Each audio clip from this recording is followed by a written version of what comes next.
मन्नाथ श्री जगन्नाथ मदगुरु श्री जगद्गुरु मदात्मा सर्वभूतात्मा तस्मै श्री गुरवे नमः। गुरु ब्रह्मा गुरु विष्णु गुरुदेव महेश्वर गुरु साक्षात् परम ब्रह्म तस्मै श्री गुरवे नमः। नीलाचल निवासाय नित्याय परमात्मने बलभद्र सुभद्राभ्यां जगन्नाथाय ते नमः। शरणागत दीनार्थ परित्राण परायणे सर्वसाती हरिदेवी नारायणी नमस्तुते। क्रियायोग परंपरार समस्त गुरु मानक मु प्रणाम करुछि। उपस्थित भगवत स्वरूपगण सबुरी भितर जगन्नाथ उपलब्धि करी मु प्रणाम करुछि। विश्वर प्रत्येक संप्रदायर गुरु मानक मु प्रणाम करुछि।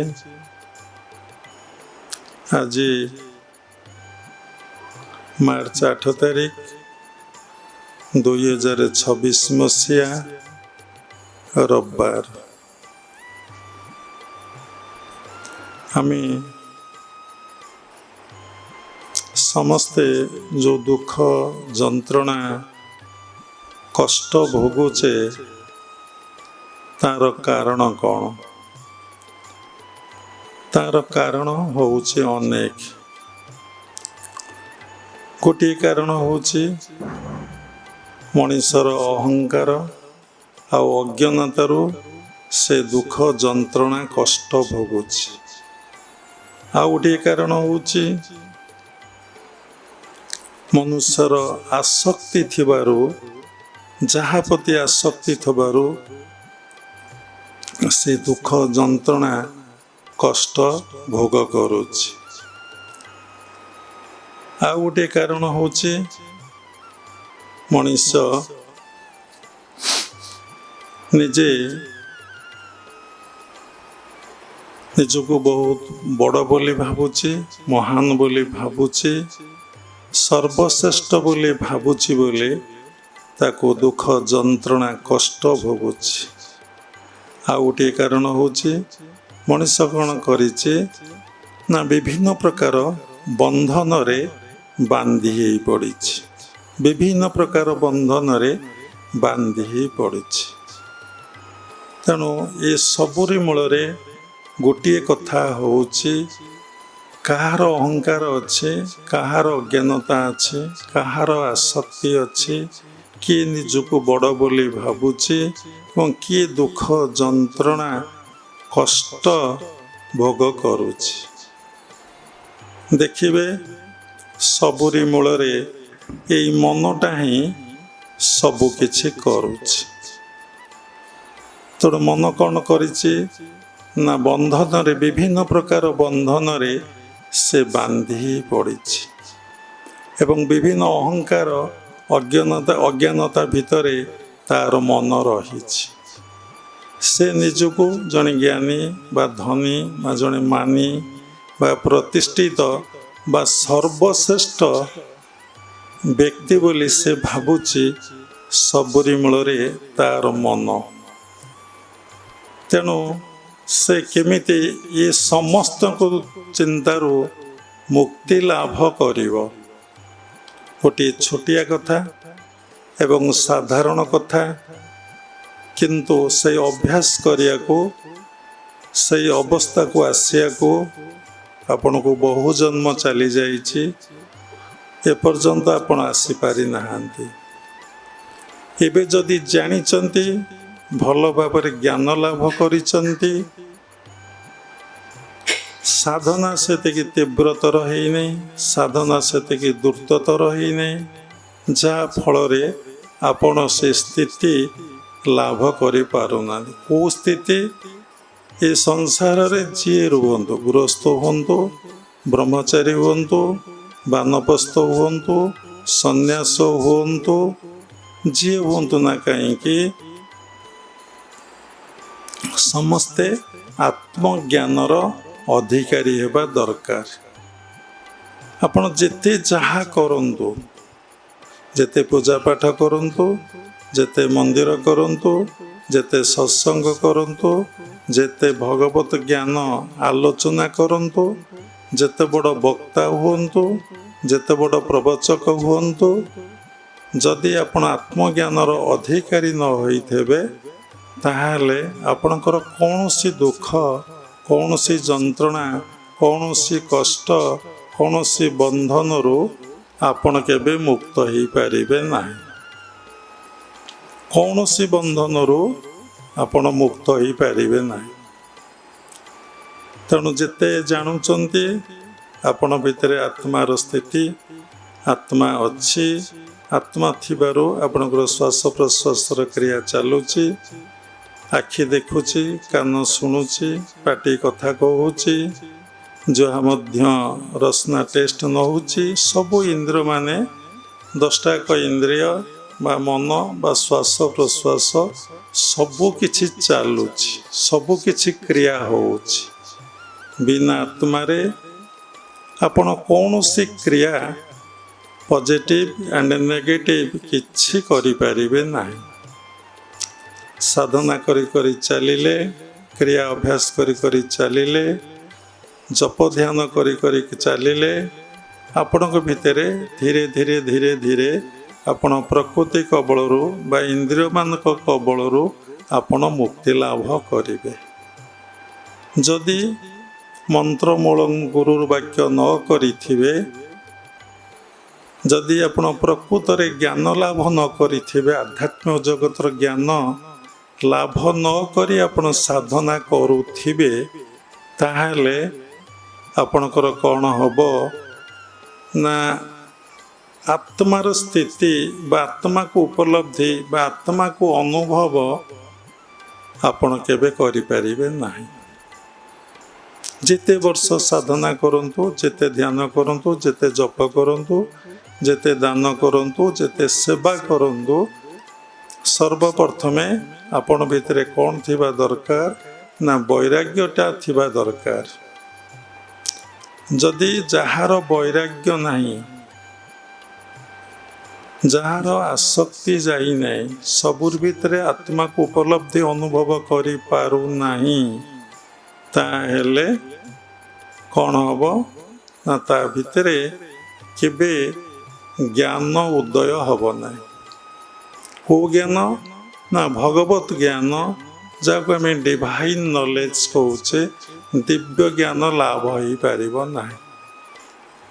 ଆମେ ପ୍ରକୃତରେ ଯେପର୍ଯ୍ୟନ୍ତ ବୈରାଗ୍ୟ ନ ଆସିଛି, ମାନେ ସବୁଥିରେ ଆସକ୍ତି ଅଛି, ନିଜ ଦେହରେ ଆସକ୍ତି ଅଛି, ପାଠ ପଢ଼ିବାରେ ଆସକ୍ତି ଅଛି, ଟଙ୍କା ରୋଜଗାର କରିବାରେ ଆସକ୍ତି ଅଛି, ବିବାହ ହେବାରେ ଆସକ୍ତି ଅଛି, ଘରଦ୍ୱାର କରିବାରେ ଆସକ୍ତି ଅଛି, ଜମିବାଡ଼ି କରିବାରେ ଆସକ୍ତି ଅଛି, ଅର୍ଥ ସଞ୍ଚୟ କରିବାରେ ଆସକ୍ତି ରହିଛି। ଯେତେ ଆସକ୍ତି ଆପଣଙ୍କର ଅଛି, ସେ ଆସକ୍ତି ମନରୁ ନ ଯିବା ପର୍ଯ୍ୟନ୍ତ ଆପଣଙ୍କର ଭଗବତ ଜ୍ଞାନ କେବେ ଆପଣଙ୍କୁ ପ୍ରାପ୍ତି ହେବ ନାହିଁ। ତେଣୁ ଭଗବତ ଜ୍ଞାନ ପ୍ରାପ୍ତି ହେବାକୁ ହେଲେ ସର୍ବପ୍ରଥମେ ଆମ ମନରେ ବୈରାଗ୍ୟ ଆସିବା ଦରକାର। କ'ଣ ବୈରାଗ୍ୟ? ଆପଣ ତ ଗୃହସ୍ଥାଶ୍ରମରେ ଅଛନ୍ତି, ଆପଣ ଭାବିବେ, ସମସ୍ତେ ଭାବନ୍ତି ବୈରାଗ୍ୟ ଅର୍ଥ ସବୁ ଛାଡ଼ି ଛୁଡ଼ି ଦେଇ ଗିରି ଗୁମ୍ଫା, ପାହାଡ଼, ପର୍ବତ, ଜଙ୍ଗଲକୁ ଚାଲିଯିବା। ସମସ୍ତଙ୍କର କନସେପ୍ଟ ଏଇଆ। ତା ଏକ ପ୍ରକାର ଠିକ୍, ତାହା ହିଁ ବାହ୍ୟ ବୈରାଗ୍ୟ। ଆପଣ ତ ଗୃହସ୍ଥାଶ୍ରମରେ ଅଛନ୍ତି, ଆପଣ ସବୁ ଛାଡ଼ିକି କେବେ ଯାଇପାରିବେ ନାହିଁ। ଆପଣ ସେଇ ଗୃହସ୍ଥାଶ୍ରମ ଭିତରେ ରହି ଆପଣଙ୍କ ଭିତରେ କିଭଳି ବୈରାଗ୍ୟ ଆସିବ, ସେ କଥା ଭଲ ଭାବରେ ଜ୍ଞାନ ଲାଭ କରିବା କଥା। ତେଣୁ ଆଗ ହେଉଛି ଆଧ୍ୟାତ୍ମିକ ଜୀବନରେ ବା ଆଶ୍ରମ ଜୀବନରେ 4ଟା ଆଶ୍ରମ, ଗୋଟେ ଗୃହସ୍ଥାଶ୍ରମ, ଗୋଟେ ବ୍ରହ୍ମଚାରୀ ଆଶ୍ରମ, ଗୋଟେ ବାନପ୍ରସ୍ଥ ଆଶ୍ରମ, ଗୋଟେ ସନ୍ନ୍ୟାସ ଆଶ୍ରମ। ଆପଣ ଯେଉଁ ଆଶ୍ରମରେ ପୂର୍ବଜନ୍ମ ସଂସ୍କାରରୁ ଥାଆନ୍ତୁ ନା କାହିଁକି, ଆପଣଙ୍କର ପରମ ଲକ୍ଷ୍ୟ ବା ଚରମ ଲକ୍ଷ୍ୟ କ'ଣ ନା ଭଗବତ ଦର୍ଶନ, ଭଗବତ ଉପଲବ୍ଧି କରିବା। ବା ତାକୁ ଗୋଟେ ସରଳ ଭାଷାରେ କହିଲେ, ଜ୍ଞାନ ଭକ୍ତିର ଜୀବନଟା, ପ୍ରେମର ଜୀବନଟା ଆମେ କେମିତି କାଟିପାରିବା, ଏ ସଂସାର ଭିତରେ ରହି ପ୍ରକୃତ ଜ୍ଞାନ, ଆତ୍ମଜ୍ଞାନର ଅଧିକାରୀ ହେବା, ଭକ୍ତିର ଅଧିକାରୀ ହେବା ଏବଂ ପ୍ରେମପୂର୍ଣ୍ଣ ଜୀବନଯାପନ ଆମେ କିଭଳି ଭାବରେ କରିପାରିବା, ଏହା ହିଁ ଆମର ମୂଳ ଲକ୍ଷ୍ୟ। ଆମେ ଯେତେ ରୋଜଗାର କଲେ, ଯେତେ ଭୌତିକ ସମ୍ପଦ ଲାଭ କଲେ, ସଂସାରକୁ ଯେତେ ଭୋଗ କଲେ, ମନ କେବେ ପରିତୃପ୍ତ ହୁଏ ନାହିଁ, ମନ କେବେ ଶାନ୍ତ ହୁଏ ନାହିଁ, ମନ କେବେ ଆନନ୍ଦର ଅଧିକାରୀ ହୁଏ ନାହିଁ। ସମସ୍ତଙ୍କର କିଛି ନା କିଛି ଅନୁଭବ ରହିଛି, ଉପଲବ୍ଧି ମଧ୍ୟ ରହିଛି, କିନ୍ତୁ ଜାଣିଲା ପରେ ପ୍ରକୃତ ଆନନ୍ଦଟା କେଉଁଠି ରହିଛି, ପ୍ରକୃତ ଶାନ୍ତିଟା କେଉଁଠି ଅଛି, ପ୍ରକୃତ ଭକ୍ତିଟା କେଉଁଠି ରହିଛି, ପ୍ରକୃତ ପ୍ରେମଟା କେଉଁଠି ରହିଛି, ଜାଣିଲା ପରେ ମଧ୍ୟ ମନ ସେ ଦିଗକୁ ଯାଇପାରେ ନାହିଁ ଏବଂ ସେଇ ଯନ୍ତ୍ରଣାରେ, ସେଇ ଦୁଃଖ କଷ୍ଟରେ, ସେଇ ଛଟପଟରେ, ସେଇ ବନ୍ଦୀ ଭିତରେ ରହି, ବିଭିନ୍ନ ପ୍ରକାର ବନ୍ଦୀ ରହିକି କ'ଣ ହୁଏ, ତା ଜୀବନଟା ପରିସମାପ୍ତି ହେଇଯାଏ। ଏଇଭଳି ସମସ୍ତଙ୍କର ଜୀବନ ସଂସାର ଭିତରେ କଟୁଛି। ସମସ୍ତେ ଅହଙ୍କାର ଆଉ ଅଜ୍ଞାନତା ଭିତରେ ବନ୍ଦୀ ହେଇ ଅଛନ୍ତି ଏବଂ ସମସ୍ତେ ନିଜକୁ ବଡ଼ ଜ୍ଞାନୀ ବୋଲି ଭାବନ୍ତି, ବିଦ୍ୱାନ ବୋଲି ଭାବନ୍ତି, ନିଜକୁ ଜଣେ ଧନୀ ମାନି ପ୍ରତିଷ୍ଠିତ ବ୍ୟକ୍ତି ବୋଲି ଭାବନ୍ତି। କାହିଁକି ନା ତାଙ୍କର ଆତ୍ମଜ୍ଞାନର ଅଭାବ ହେତୁ ସେ କଥାକୁ ଭାବନ୍ତି। ଯାହାର ଆତ୍ମଜ୍ଞାନ ଉଦୟ ହେଇଛି, ଯେ ଗୁରୁଗତ ପ୍ରାଣ ହେଇଛି, ପ୍ରକୃତ ଗୁରୁଙ୍କ ଠାରୁ ଦୀକ୍ଷା ଗ୍ରହଣ କରିଛି, ସେ ଲୋକର ଏଭଳି ଭାବ କେତେବେଳେ ହିଁ ଆସିବ ନାହିଁ। ସବୁବେଳେ ବିନୟ ନମ୍ର ସ୍ୱଭାବ ତାରେ ରହିବ, ତା ଭିତରେ ସରଳତା ରହିବ। ସେ ପ୍ରତ୍ୟେକ କଥା ବୁଝିବାକୁ ଚେଷ୍ଟା କରିବ ଏବଂ ସବୁ ବିଷୟରେ ଜ୍ଞାନ ଲାଭ କରିବାକୁ ଚେଷ୍ଟା କରିବ। ଯେତେବେଳେ ମଣିଷ ଅହଙ୍କାରରେ, ଅଜ୍ଞାନତାରେ ବନ୍ଦୀ ହେଇକି ରହିଯାଏ, ତା ଭିତରେ ବୈରାଗ୍ୟ ନଥାଏ, ଆତ୍ମଜ୍ଞାନ ନଥାଏ, ଭକ୍ତି ଭାବଟି ନଥାଏ, ତା ଭିତରେ ଆସୁରିକ ଭାବରେ ପୁରା ପରିପୂର୍ଣ୍ଣ ହିଁ ମନ ରଜ ଆଉ ତମ ଗୁଣରେ କ'ଣ ହୁଏ ନା ପରିପୂର୍ଣ୍ଣ ହେଇକି ଥାଏ। ସେ ପ୍ରକୃତ ଜ୍ଞାନଟା ତା ଭିତରେ ଆବୃତ ହେଇକି ରହିଯାଏ। ଯେମିତି ସୂର୍ଯ୍ୟ ଉଦୟ ହେଲେ ଆକାଶରେ ଯଦି ତା ଆଗରେ କଳା ବାଦଲ ରହିଯାଏ, ଆମେ ଏତେ ବଡ଼ ସୂର୍ଯ୍ୟଙ୍କୁ ଯେମିତି ଦେଖିପାରୁନାହିଁ ଏବଂ ଅନ୍ଧକାର ହେଇଯାଏ, କିନ୍ତୁ ଆକାଶରେ ସୂର୍ଯ୍ୟ ଉଦୟ ଥାଏ। ସେଇଭଳି ଆମ ଭିତରେ ଜ୍ଞାନ ଅଛି, ଭକ୍ତି ଅଛି, ପ୍ରେମ ଅଛି, ଶାନ୍ତ ସ୍ଥିର ଅବସ୍ଥା ଅଛି, ସବୁ ଆମରି ଭିତରେ ଅଛି, କିନ୍ତୁ ସେ କ'ଣ ହେଇଛି ନା ଆବୃତ ହେଇକି ରହିଯାଇଛି। କ'ଣ ଆବୃତ ନା ଆମର ଅହଙ୍କାର, ଅଜ୍ଞାନତା, ଇଗୋ ଆଣ୍ଡ ଇଗ୍ନୋରାନ୍ସ ଆମ ଭିତରେ ଏମିତି ରହିଛି ଯେ ଆମେ ସେଇ ସୂର୍ଯ୍ୟଙ୍କୁ ପ୍ରକୃତ ଜ୍ଞାନ, ପ୍ରକୃତ ଭକ୍ତି, ପ୍ରକୃତ ପ୍ରେମର ଅଧିକାରୀ ଆମେ ହେଇପାରୁନେ। ତେଣୁ ଆମେ ସବୁବେଳେ ବନ୍ଧନଯୁକ୍ତ। ଆମେ ଭାବୁଛେ ଆମେ ସ୍ୱାଧୀନତା, ଆମେ ଶୃଙ୍ଖଳିତ, ଆମେ ବହୁତ ଭଲ ଲୋକ, ଆମେ ସବୁ କଥା କିଛି ଜାଣିଛୁ ଏବଂ ସବୁକିଛି ଜ୍ଞାନର ଅଧିକାରୀ ହେଇଛୁ। ଯଦି ବାସ୍ତବରେ ମନରେ ଶାନ୍ତି ନାହିଁ, ମନରେ ଆନନ୍ଦ ନାହିଁ, ମନରେ ଭକ୍ତି ନାହିଁ, ମନରେ ପ୍ରେମ ଭାବଟା ନାହିଁ, ଆପଣଙ୍କ ଭିତରେ ଯାହା ଅଛି ତାହାର ମୂଲ୍ୟ କିଛି ନାହିଁ। ଭାଗବତରେ ଗୋଟେ ଲେଖା ଅଛି, ଯେବେ ମନୁଷ୍ୟ ଦେହ ପାଇ ଆତ୍ମାର ଗତି ନ ଜାଣଇ ବିଷୟ ସଙ୍ଗେ ଯାର ଆସ ସେ ଦେ ପ୍ରୟୋଜନ କିସ। ଯଦି ମନୁଷ୍ୟ ଶରୀର ପାଇ ଆତ୍ମଜ୍ଞାନର ଅଧିକାରୀ ନ ହେବ ଯେବେ ମନୁଷ୍ୟ ଦେହ ପାଇ ଆତ୍ମାର ଗତି ନ ଜାଣ। ଏ ଆତ୍ମାର ଗତି କୁଆଡ଼େ? ବିଷୟ ସଙ୍ଗେ ଯାର ଆସ, ଯେ ବିଷୟ ସହିତ ଆସ କରିଛି, ବିଷୟ ସଙ୍ଗେ ଯାର ଆସ, ସେ ଦେହ ପ୍ରୟୋଜନ କିସ? ସେମିତି ଦେହରେ ପାଇକି ଲାଭ କ'ଣ ଅଛି? ଆମେ ଶରୀରଟି ଲାଭ କରିଛେ, ଏ ଶରୀର ଭିତରେ ଆମେ ଅଛେ, ଆମେ ଦେହ ନୁହେଁ, ଆମେ ଦେହୀ ବା ଆତ୍ମା। ଏ ଆତ୍ମାକୁ ଉପଲବ୍ଧି କରିବା ପାଇଁ, ଅନୁଭବ କରିବା ପାଇଁ, ଦର୍ଶନ କରିବା ପାଇଁ ଆମେ କ'ଣ କରିଛେ ନା ସାଧନା ଜୀବନ କରୁଛେ ବା ସାଧନା ଜୀବନ ଅତିବାହିତ କରୁଛେ ବା ଗୁରୁଙ୍କ ଠାରୁ ଆମେ ଦୀକ୍ଷା ଗ୍ରହଣ କରିଛେ। ସେଇଥିପାଇଁ ଆମର ଦୀକ୍ଷା ଗ୍ରହଣ କରିନେ ସାଂସାରିକ ଭୌତିକ ଜଗତର ସମ୍ପଦ ପ୍ରାପ୍ତି ପାଇଁ।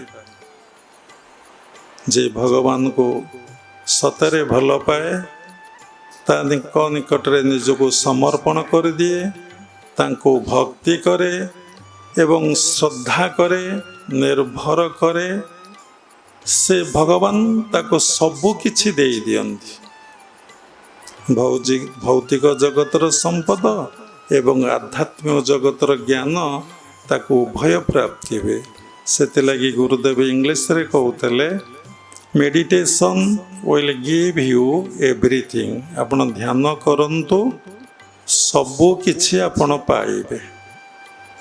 ସାଧନା କରନ୍ତୁ, ସବୁ ବୋଇଲେ ଆପଣଙ୍କର ଯାହା ଦରକାର, ଯାହା ନେସେସିଟି, ଯାହା ଆପଣଙ୍କର ଆବଶ୍ୟକତା, ଯାହା ଆପଣଙ୍କର ମଙ୍ଗଳମୟ ହେବ, ତା ପରମ ପିତା ପରମ ବ୍ରହ୍ମ ହିଁ ଆପଣଙ୍କୁ ଯୋଗାଇ ଦେବେ।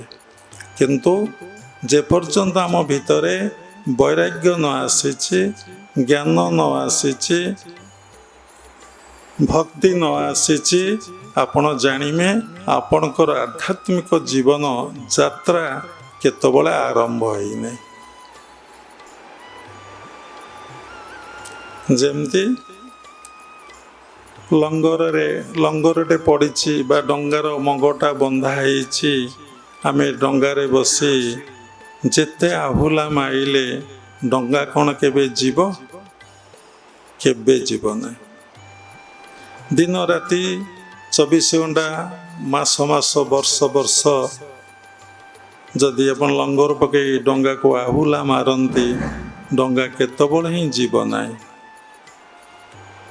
ଗୋଟିଏ ବଡ଼ କଥା, ଆମେ ସୂତ୍ର ନ ଜାଣି ସବୁବେଳେ କାମ କରୁଛେ, ଯାହାଫଳରେ ଆମେ କାର୍ଯ୍ୟରେ କ'ଣ ହେଉଛେ ନା ସକ୍ସେସଫୁଲ୍ ହେଇପାରୁନେ। ତେଣୁ ଭଗବତ ଗୀତାରେ ଲେଖା ଅଛି, ଯୋଗ କର୍ମସୁ କୌଶଳମ୍। ପ୍ରତ୍ୟେକ କର୍ମରେ ଗୋଟେ କୌଶଳ ଟ୍ରିକ୍ସ ଅଛି। ସେ ଟ୍ରିକ୍ସଟାକୁ ଯିଏ ଜାଣିଛି, ତାକୁ ଜୀବନରେ ଆପ୍ଲାଏ କରିଛି, ସେ ସବୁ କ୍ଷେତ୍ରରେ ସକ୍ସେସ୍ ହୁଏ। ତେଣୁ ଆମ ଭିତରେ ବୈରାଗ୍ୟଟା କେମିତି ଆସିବ? ପ୍ରକୃତ ବୈରାଗ୍ୟଟା କ'ଣ? ଯଦି ଆପଣ ସାଧନା କରି କରି ଗୁରୁଙ୍କ ଉପଦେଶ ଅନୁଯାୟୀ ମନକୁ ସବୁଥରୁ ନିବୃତ୍ତ କରି ଯଦି ଆପଣ ସାଧନା ଜୀବନ ଆରମ୍ଭ କରିବେ, କିନ୍ତୁ ଆପଣଙ୍କୁ ଭଗବାନଙ୍କ ବିଷୟରେ, ସଂସାର ବିଷୟରେ, ଆତ୍ମା ପରମାତ୍ମା ବିଷୟରେ, ଜୀବାତ୍ମା ବିଷୟରେ, ଗୁରୁଙ୍କ ବିଷୟରେ ଭଲ ଭାବରେ ଆପଣ ଜ୍ଞାନ ଲାଭ କରିବେ। ଶାସ୍ତ୍ର ଅଧ୍ୟୟନ କରି ଜ୍ଞାନ ଲାଭ କରିବେ, ଭଲ ତତ୍ତ୍ୱଜ୍ଞାନୀକୁ ଗୁରୁଙ୍କ ପାଖରେ ବସି ଜ୍ଞାନ ଲାଭ କରିବେ ଏବଂ ତାପରେ କ'ଣ କରିବେ ନା ଆପଣ ସାଧନା କରିବେ। ସାଧନା କରି କରି କରି କରି କରି କରି ଚାଲିଲେ ଆପଣ ଭିତରେ କ'ଣ ହେବ ନା ଦିବ୍ୟ ଜ୍ଞାନ ପ୍ରାପ୍ତି ହେବ। ଦିବ୍ୟ ଜ୍ଞାନ ପ୍ରାପ୍ତି ପରେ ଆପଣଙ୍କ ଭିତରେ କ'ଣ ଆସିବ ନା ଭକ୍ତି ଭାବଟା ହିଁ ଆସିବ। ତେଣୁ ପ୍ରଥମେ ଆମେ ବୈରାଗ୍ୟଟା ଭଲ କି ବୁଝିବା। କ'ଣ ସେ ବୈରାଗ୍ୟ? ଆମେ ଗୃହସ୍ଥାଶ୍ରମ ରହି ସେଇ ବୈରାଗ୍ୟର ଅଧିକାରୀ ହେଇପାରିବା କି ନାହିଁ? ଯଦି ବୈରାଗ୍ୟର ଅଧିକାରୀ ହେଇପାରିବା, ତାହେଲେ ଆମକୁ ଜ୍ଞାନ ଲାଭ ପାଇଁ ସମୟ ମିଳିବ। आमे जिबा कोठी सत्संग होउची सेठी बसिबा कोठी प्रवचन चलीची सेठी बसिबा कौनसी मठ बाड़ी आश्रम को जाइकी बसिबा सेतिपई आमे समय दबा प्राय लोक सबु कथारे तांको कहइबो से राजी हेबे जदि भगवत प्रसंग शुणिमा कथा कहइबो कि सत्संग कोठी होउची शुणिमा कथा कहइबो कहना आज्ञा समय ना से कथार अर्थ कौन ना तांकर सत्संग शुणिया भगवत प्रसंग शुणिमा बा स्पिरिचुअल प्रोग्राम रे वर्क रे योगदान करने भितर श्रद्धा ना आंतरिकता ना ताकू से माने से कथा न कही कहते कौन ना आमर समय ना समयटा कौन न थाए ना समय आसे कौन जाए ना कौन समय ना अर्थ ता नुहे आमर मनटा ना जार मनटा अच्छी तार समयटा अच्छी आज शारदा कथा प्रसंग रे गोटे कथा कहले से कथा तो खोलिकी कही हेब नहीं कहले समय तांकर ना आमे कहलु हाँ समय अच्छी तांकर मन ना जार जो थे मन अच्छी तार से यथेष्ट समय अच्छी जार जो थे मन ना तार से समय ना निज जीवन ये सब अनुभूति अनुभव देखु आपण को पचारे आपण सत्संग होचे आसबे ना देखा देखा अर्थ जे कौन माने से जीवे नहीं तांकर श्रद्धा नहीं तांकर आंतरिकता नहीं तांको भितर प्रश्न उठे वैराग्य कथा रू कथा पड़ी खाली वैराग्य कथा कहले घंटा घंटा लगे तेणु जाइकी कौन लाभ हम बसिले कौन लाभ हम शुणिले आमर कौन लाभ हम आम कौन मिल आम न खटिले परिश्रम न कले आम कौन भगवान आनी देदेवे ये साधारण कथा एवं स्थूल कथा एवं कथाटा एक प्रकार ठीक कथा बिना मीटिंग रे बिना आलोचना रे बिना ट्रस्ट रे कौन एत बड़ फंक्शन हो पार जे कहला से सत कहला से भूल कहला नहीं किंतु तार ज्ञान थवा दरकार बिना मीटिंग रे बिना आलोचना रे बिना ट्रस्ट रे सब काम मध्य करी हुए से विषयटा जानिबा दरकार कि जदि पचारिबा जदि मते जी कथा कहिले आमे क्या आक्षेप करी कहूनु सतटा कहूँ जदि से मते कहले मुझे पचारि बुझे कि क्या पचारे सतरे आश्रम रे मीटिंग हुए कि बैठक हुए कि आलोचना हुए कि कौन हुए न हुए यह हूँ मनुष्यर अज्ञानता आउ अहंकार जदि टिके ज्ञान था अहंकार तो जीव नहीं जदि पतला टिके होता सी बुद्धि खटे कि पचारि पारि थांदे से निकटतम लोक किए ताकू टे पचारि बुझीबा एटा करी है कि करी हुए नहीं करी हुए पुणी करी हुए नहीं बाबा सब कथारे दीदीटा कथा कहती गुरुस्थाश्रम रही भगवान को प्राप्ति हो पार किंतु गृहस्थाश्रम रही भगवान गंध को भी जानी हब ना ईश्वर अच्छा बोली अनुभव केबे हब ना केबे बोली केबे हब ना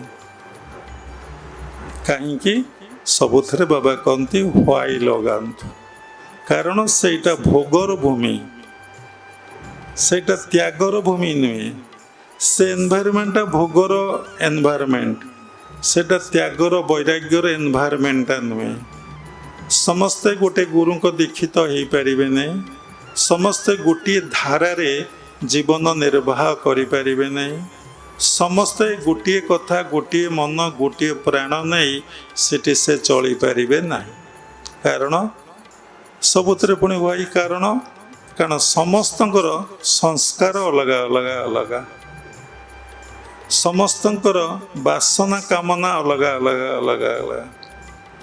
ସମସ୍ତେ ଯଦି ଗୋଟିଏ ମନ, ଗୋଟିଏ ପ୍ରାଣ, ଗୋଟିଏ ଚିନ୍ତାଧାରା ନେଇକି ଆସିଥିବେ ଏବଂ ସେମାନେ ଯେଉଁଠି ରହୁଥିବେ ସେଇଟାକୁ ଆଶ୍ରମ ବୋଲି ଭାବୁଥିବେ ଏବଂ ସେ ଆଶ୍ରମର ମୁଖ୍ୟ ଗୁରୁ ଭଗବାନଙ୍କୁ ମୁଖ୍ୟ ବୋଲି ଭାବିଥିବେ, ତାଙ୍କର ନିର୍ଦ୍ଦେଶ ଅନୁଯାୟୀ ସେ ସମସ୍ତେ କର୍ମ କରୁଥିବେ। ଏଣ୍ଟାୟାର ପରିବାରଟା, ଜଣେ ସ୍ୱାମୀ ସ୍ତ୍ରୀ, ପୁଅ ଝିଅ କି ବାପା ମା ଥିଲେ, ସମସ୍ତେ ଗୋଟିଏ ଧାରାରେ ଜୀବନ ନିର୍ବାହ କରୁଥିବେ। ଆଉ ସମସ୍ତେ ସାତ୍ତ୍ୱିକ ଜୀବନ କାଟୁଥିବେ, ସମସ୍ତେ ଶାସ୍ତ୍ର ଜ୍ଞାନର ଅଧିକାରୀ ହେଇଥିବେ, ସମସ୍ତେ ଜପ ଧ୍ୟାନରେ ରତ ରହୁଥିବେ, ନାମକୁ ମାତ୍ର ସଂସାରରେ ଗୃହସ୍ଥାଶ୍ରମରେ ସେ ରହିଥିବେ। ତାହେଲେ ସେଇ ଗୃହସ୍ଥାଶ୍ରମରେ ଭଗବତ ପ୍ରାପ୍ତି ଦର୍ଶନ ହେଇପାରେ। ଆଜି ଆମେ ଶାରଦାଙ୍କ ଘରକୁ ଯାଇଥିଲୁ, ଘର ପ୍ରତିଷ୍ଠା ଦିନ ଯାଇଥିଲୁ। ଆଜି ଯାଇ ପହଞ୍ଚିଲୁ, ଦେଖିଲୁ ଘର ବହୁତ ପରିଷ୍କାର ପରିଚ୍ଛନ୍ନ ଅଛି, ଅଳନ୍ଦି ଟିକେ ନାହିଁ, ଡଷ୍ଟ ଟିକେ ନାହିଁ। VIP ରୁମ୍, AC ଲାଗିଛି, ଭଲ ଗଦି ସବୁ ପଡ଼ିଛି, ଭଲ ଚେୟାର ପଡ଼ିଛି, ସୋଫା ପଡ଼ିଛି। ଆମେ ସେଠି ବସିଲୁ, ଆମକୁ ଗୋଟେ କେମିତି ଲାଗିଲା। କ'ଣ ଲାଗିଲା ନା ଏତେ କାହିଁ ଫ୍ରି ଲାଗିଲା ନାହିଁ। ଦେଖିଲି ସବୁ ଠିକ୍ ଅଛି, ମନରେ କାହିଁ ଭାବର ଅଭାବ ହେଉଛି, ମନରେ ସେତିକି ଆଗ୍ରହ ଉତ୍ସାହ କାହିଁ ରହୁନାହିଁ। ମୁଁ ଭାବିଲି ଏମିତି ଜାଗାରେ ଅଛନ୍ତି, କେହି ଡିଷ୍ଟର୍ବ କରିବାକୁ ନାହାନ୍ତି, କବାଟ ଦେଇଦେଲେ ତାଙ୍କ ରୁମ୍ରେ ସେ, କିନ୍ତୁ ଇଏ ପରିବେଶ ସ୍ପିରିଚୁଆଲ ପରିବେଶ ନୁହେଁ। ଏଇ ପରିବେଶରେ ଯଦି ଆମକୁ ଛାଡ଼ି ଦିଆଯାଏ, ଆମେ ହାର୍ଡଲି ଗୋଟାଏ ଦିନ ରହିବ କି ନ ରହିବ, ରହିପାରିବୁ ନାହିଁ, କସ୍ମିନ୍ କାଳେ ରହିପାରିବୁ ନାହିଁ। ମନ ହେବ କେମିତି, ଯେମିତି ପିଞ୍ଜରା ଭିତରେ ପକ୍ଷୀଟିଏ ରହିଲେ କଷ୍ଟ ହୁଏ, ଜନ୍ତା ଭିତରେ ବାଘଟି ରହିଲେ କି ଦୁଃଖ କଷ୍ଟ ଭୋଗେ। ଆମକୁ ସେମିତି ଲାଗିଲା।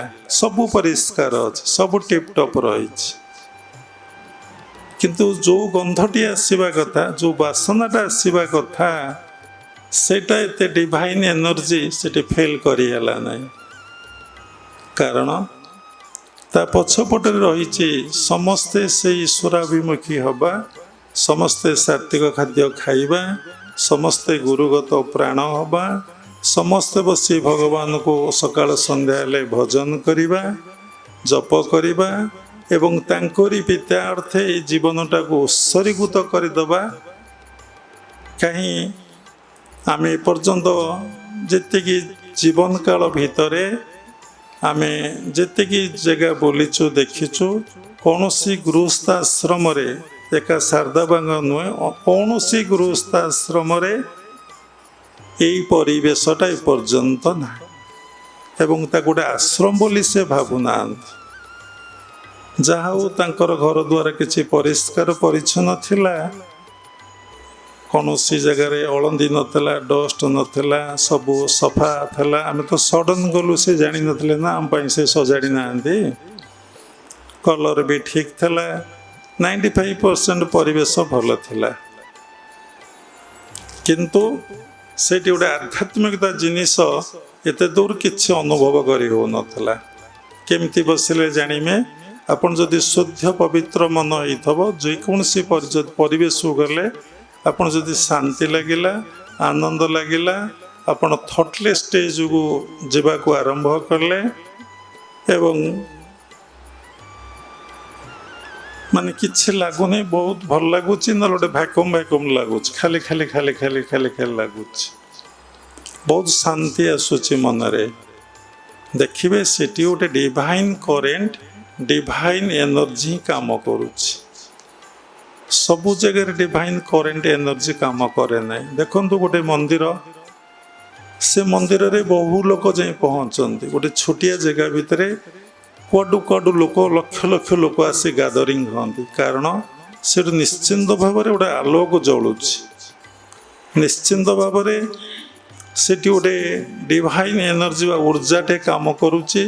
ସେ ଆଲୋକକୁ ଦେଖିବା ପାଇଁ ଯେମିତି ଆଲୋକ ଜଳିଲେ ପତଙ୍ଗମାନେ ଆସି ପଡ଼ନ୍ତି ଭାଗବତରେ ଲେଖା ଅଛି, ସେଇଭଳି ଅନେକ ଲୋକ ଆସି ସେଠି ଉପସ୍ଥିତ ହୁଅନ୍ତି। ଠାକୁର ରାମକୃଷ୍ଣ ପରମହଂସ କହୁଥିଲେ, ଯେଉଁ ଲୋକଙ୍କୁ ବହୁତ ଲୋକ ମାନନ୍ତି, ଯେଉଁ ଲୋକକୁ ବହୁତ ଲୋକ ପୂଜା କରନ୍ତି, ଯେଉଁ ଲୋକକୁ ବହୁତ ଲୋକ ସମ୍ମାନ ଦିଅନ୍ତି, ତା ଭିତରେ ଈଶ୍ୱରଙ୍କର ପ୍ରକାଶ ଅଧିକ। ଯାହା ଭିତରେ ଘଟେ ତା ଭିତରେ ଈଶ୍ୱରଙ୍କର ପ୍ରକାଶ ଅଧିକ।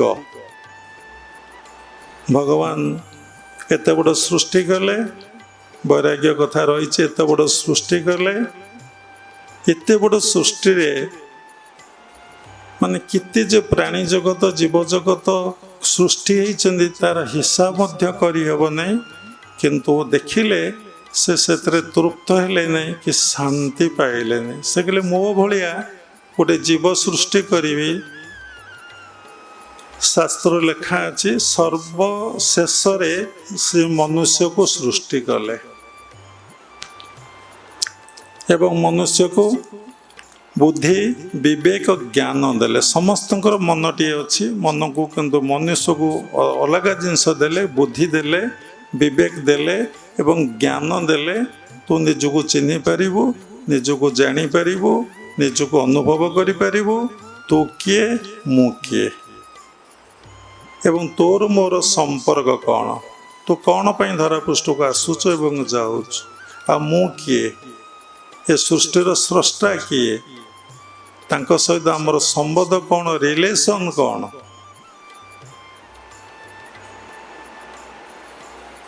କିନ୍ତୁ ମନୁଷ୍ୟ ଏ କଥା ସତ୍ସଙ୍ଗରୁ ଶୁଣେ, ଗୁରୁଙ୍କ ପାଖରୁ ଶୁଣେ, ଶାସ୍ତ୍ର ଅଧ୍ୟୟନ କରି ଶୁଣେ ଏବଂ ଜୀବ ଶ୍ରେଷ୍ଠ, ତା ଭିତରେ ଭଗବାନଙ୍କର ବେଶୀ ପ୍ରକାଶ୍ୟ, ଭଗବାନ ସର୍ବାଧିକ ଭଲ ପାଆନ୍ତି ସେଇ ମନୁଷ୍ୟକୁ।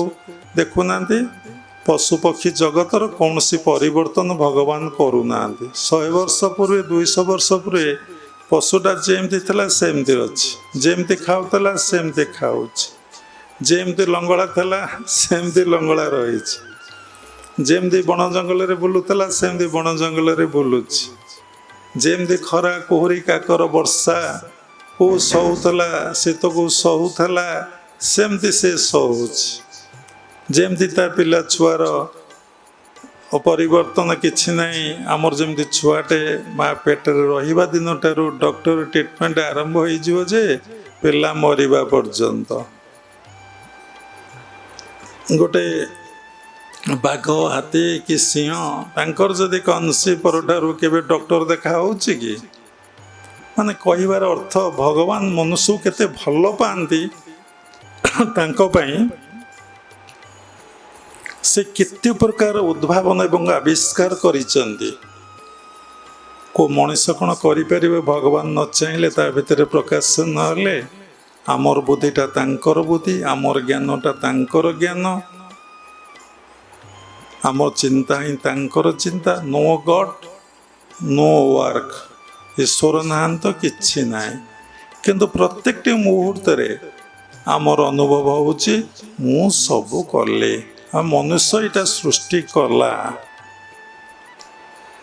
କ'ଣ ପାଇଁ କି? ନା ମଣିଷ ଭିତରେ ଅହଙ୍କାର ଅଜ୍ଞାନତା ରହିଛି। ତା ଭିତରେ ପ୍ରଥମ ବୈରାଗ୍ୟ ଆସିବ। ବୈରାଗ୍ୟ କେମିତି ଆସିବ?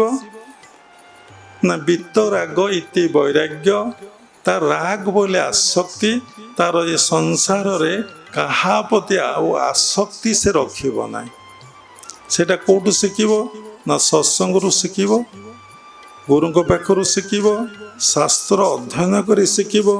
ଅନେକ ଗୁଡ଼ିଏ ଏକ୍ଜାମ୍ପଲ ସେ ଦେଖିବ, ଜାଣିବ, ତା ଜୀବନରେ ବି କେତେ ଗୁଡ଼ିଏ ଘଟଣା ଘଟିବ, ତାକୁ ସେ ଅନୁଭବ କରିବ। ତାପରେ ସେ ଶିଖିବ, ନା ଏ ଆସକ୍ତି ହିଁ ଦୁଃଖର କାରଣ, ଏ ଆସକ୍ତି ହିଁ ଯନ୍ତ୍ରଣାର କାରଣ, ଏ ଆସକ୍ତି ହିଁ ସବୁକିଛି ଡିଷ୍ଟର୍ବାନ୍ସର ହିଁ କାରଣ। ତେଣୁ ତାର କ'ଣ ହବ? ନା ବୈରାଗ୍ୟ। ପୁଣି ବୈରାଗ୍ୟଟା କେମିତି ଆସିବ? କ୍ରିୟାଯୋଗ ପରମ୍ପରାରେ ବାବାଜୀ ମହାରାଜ ଅତି ସୁନ୍ଦର ଭାବରେ ବ୍ୟାଖ୍ୟା କରି କହିଛନ୍ତି, ବୈରାଗ୍ୟ ଆସିବାରେ ଗୋଟେ ସର୍ଟକଟ୍ ଟେକ୍ନିକ୍ ଅଛି। ଏଇଟା ହେଲା ଆସକ୍ତି ଦୂରେଇ ଦେଲେ ବୈରାଗ୍ୟ ଆସିବ। ଆଉ ଗୋଟେ ସର୍ଟକଟ୍ ଟେକ୍ନିକ୍ କହିଛନ୍ତି, ସେଇ ସର୍ଟକଟ୍ ଟେକ୍ନିକଟାକୁ ତୁମେ ଚିନ୍ତନ ବିଚାର କରି ଚାଲିବ। ସାଧନା କଲେ ତମ ଭିତରେ ସ୍ଥିତ ଅବସ୍ଥା ଆସିବ। ବିନା ସାଧନାରେ ଏଇ ସ୍ଥିତ ଅବସ୍ଥା ହିଁ ଆସିବ ନାହିଁ। କ'ଣ ସେ ଟେକ୍ନିକ? ନା ସବୁରି ଭିତରେ ଯଦି ଆପଣ ଆତ୍ମାକୁ ଦର୍ଶନ କରିବେ, ସବୁରି ଭିତରେ ଯଦି ଆପଣ ଆତ୍ମାକୁ ଉପଲବ୍ଧି ଅନୁଭବ କରିବେ, ତାହେଲେ ଆପଣଙ୍କ ଭିତରେ କ'ଣ ହବ? ନା ବୈରାଗ୍ୟ ଆସିଯିବ, ଆସକ୍ତି ଆଉ ରହିବନି। କେମିତି? ନା ପୁଅ ଭିତରେ ସେଇ ଆତ୍ମା ବା ଭଗବାନ, ସ୍ତ୍ରୀ ଭିତରେ ସେଇ ଆତ୍ମା, ଗୁରୁଙ୍କ ଭିତରେ ସେଇ ଆତ୍ମା, ବାଘ ଭିତରେ ସେଇ ଆତ୍ମା, ଜଡ଼ ଭିତରେ ସେଇ ଆତ୍ମା, ଗୃହପାଳିତ ପଶୁଙ୍କ ଭିତରେ ସେଇ ଆତ୍ମା, ସବୁରି ଭିତରେ ସେ ଗୋଟିଏ ଆତ୍ମା। ଏକ ଦେବଃ ସର୍ବଭୂତେଷୁ ଗୂଢ଼ ସର୍ବବ୍ୟାପୀ ସର୍ବଭୂତାରାତ୍ମା। ଗୋଟିଏ ଦେବତା ସବୁରି ଭିତରେ ବିଦ୍ୟମାନ। ସକଳ ଜୀବେ ନର ହରି ବସଇ ଆତ୍ମା ରୂପ ଧରି। ସକଳ ଭୂତେ ବାସ ମୋର ମୁଁ ଆତ୍ମା ଜଗତ ଈଶ୍ୱର। ସକଳ ଭୂତେ ବାସ ମୋର, ସବୁରି ଭିତରେ ମୁଁ ବାସ କରୁଛି। ସକଳ ଭୂତେ ବାସ ମୋର ମୁଁ ଆତ୍ମା ଜଗତ ଈଶ୍ୱର। ସକଳ ଭୂତେ ତୋର ସ୍ଥିତି ତୁ ନାଥ ତ୍ରିଭୁବନ ପତି। ସକଳ ଭୂତରେ ସ୍ୱର୍ଗ ମତ ପାତାଳରେ ଯେଉଁ ତିନି ପୁରେ ରହିଲା, ସକଳ ଭୂତେ ତୋର ସ୍ଥିତି ତୁ ନାଥ ତ୍ରିଭୁବନ ପତି। ତୁ ସବୁରି ଭିତରେ ଅଛୁ, କିନ୍ତୁ ଆମେ କଥା ପ୍ରାୟ ଜାଣନ୍ତି ନାହିଁ। ଯଦି କିଏ ଜାଣେ ତାକୁ ଇଗ୍ନୋର କରିଦିଏ। କେମିତି? ବାବା ପୂର୍ବରୁ କହିଲେ, ଯେମିତି ଆକାଶରେ ସୂର୍ଯ୍ୟ ଉଦୟ ହେଇଛନ୍ତି, କିନ୍ତୁ ଗୋଟେ ବାଦଲ କ'ଣ କରୁଛି? ଢାଙ୍କି ଦେବାରୁ, କଳା ମିଶିମିଶା ବାଦଲ ଯଦି ଢାଙ୍କି ଦେଲା, ପୁରା ଅନ୍ଧକାର ହେଇଯିବ।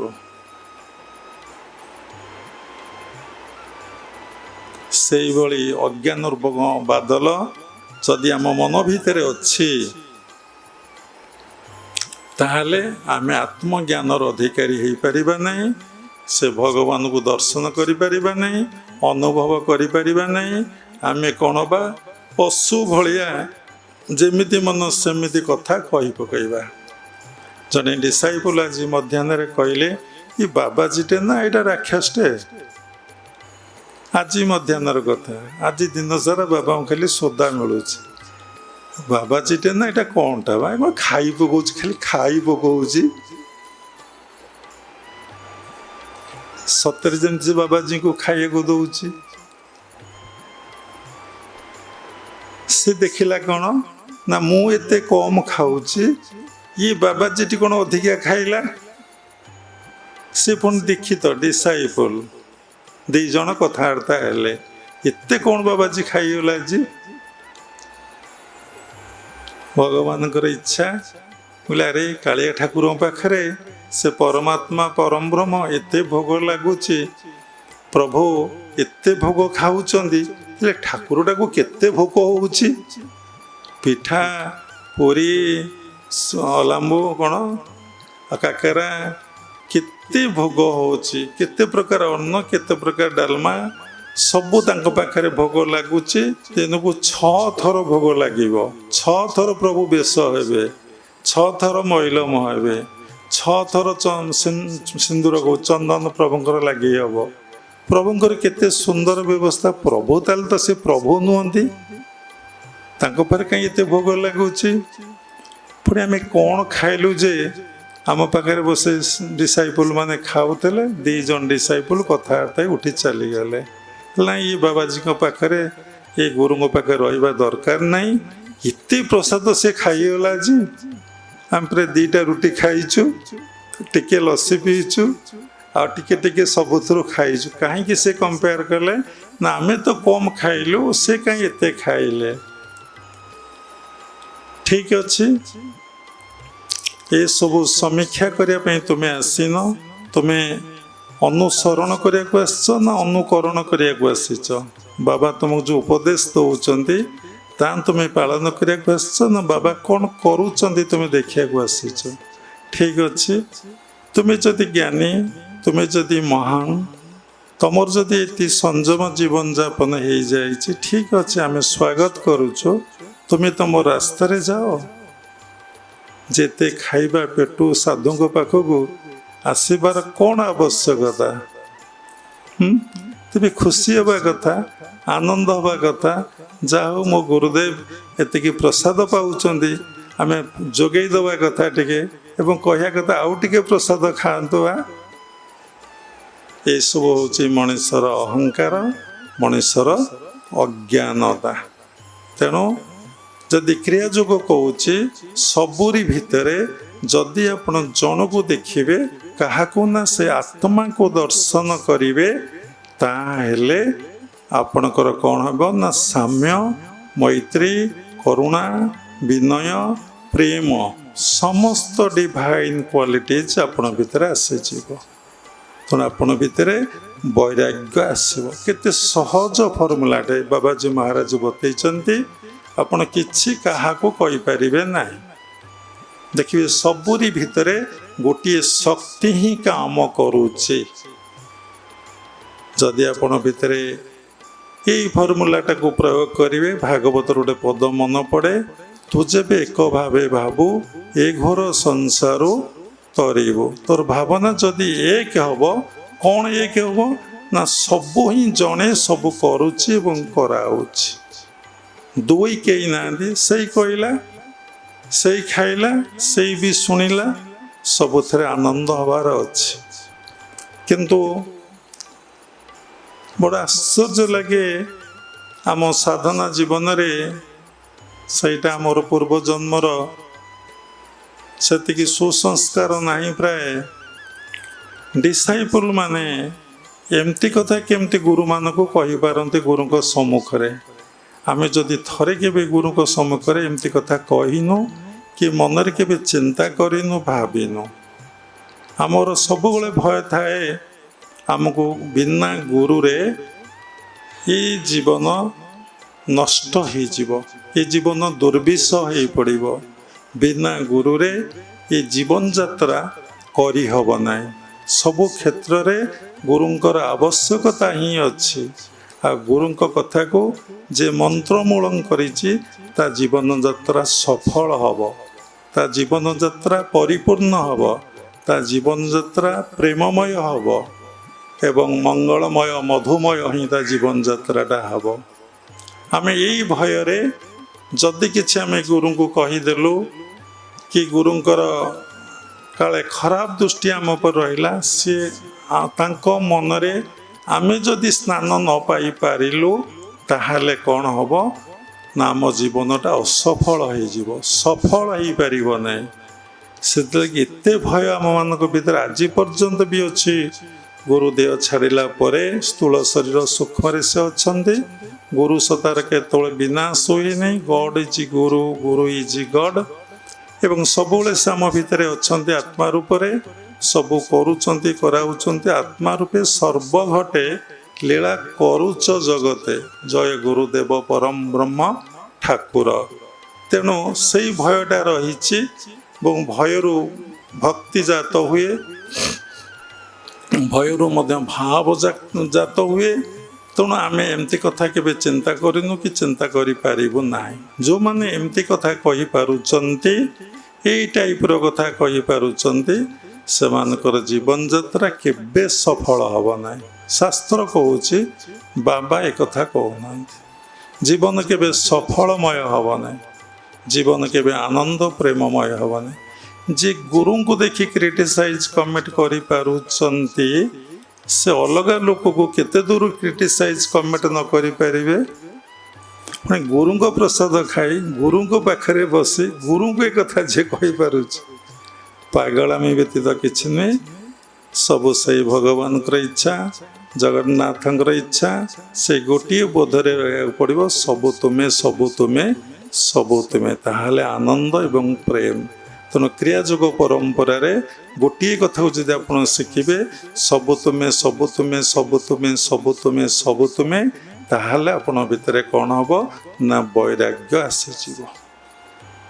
ଆପଣଙ୍କର ପୁଅ ପ୍ରତି, ଝିଅ ପ୍ରତି, ଘର ପ୍ରତି, ସ୍ତ୍ରୀ ପ୍ରତି, ବନ୍ଧୁ ପ୍ରତି, ବାନ୍ଧବ ପ୍ରତି ଏବଂ କାହା ପ୍ରତି ଆପଣ ମନରେ ରାଗ, ଦେଶ, ବିଦ୍ୱେଷ ଭାବ ହିଁ ଆସିବ ନାହିଁ। ଆପଣ ପାଇଁ ଶତ୍ରୁ ନାହିଁ, କି ମିତ୍ର ନାହିଁ, କି ପୁରୁଷ ନାହିଁ, କି ନାରୀ ନାହିଁ।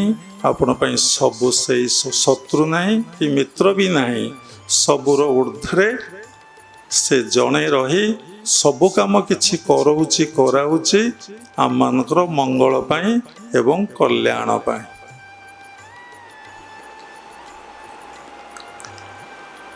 ତେଣୁ ଆମେ ଏଇ କଥାକୁ ଯଦି ହୃଦୟଙ୍ଗମ ନ କରିପାରିବା, ଉପଲବ୍ଧି କରି ନ ପାରିବା, ତାହେଲେ ଆମେ ସବୁବେଳେ ଶତ୍ରୁ ମିତ୍ର ଭିତରେ, ଭଲ ମନ୍ଦ ଭିତରେ, ସୁଖ ଦୁଃଖ ଭିତରେ ଏବଂ ମାନ ଅପମାନ ଭିତରେ, ନିନ୍ଦା ପ୍ରଶଂସା ଭିତରେ ଆମ ଜୀବନଟା ଅତିବାହିତ ହେଇଯିବ।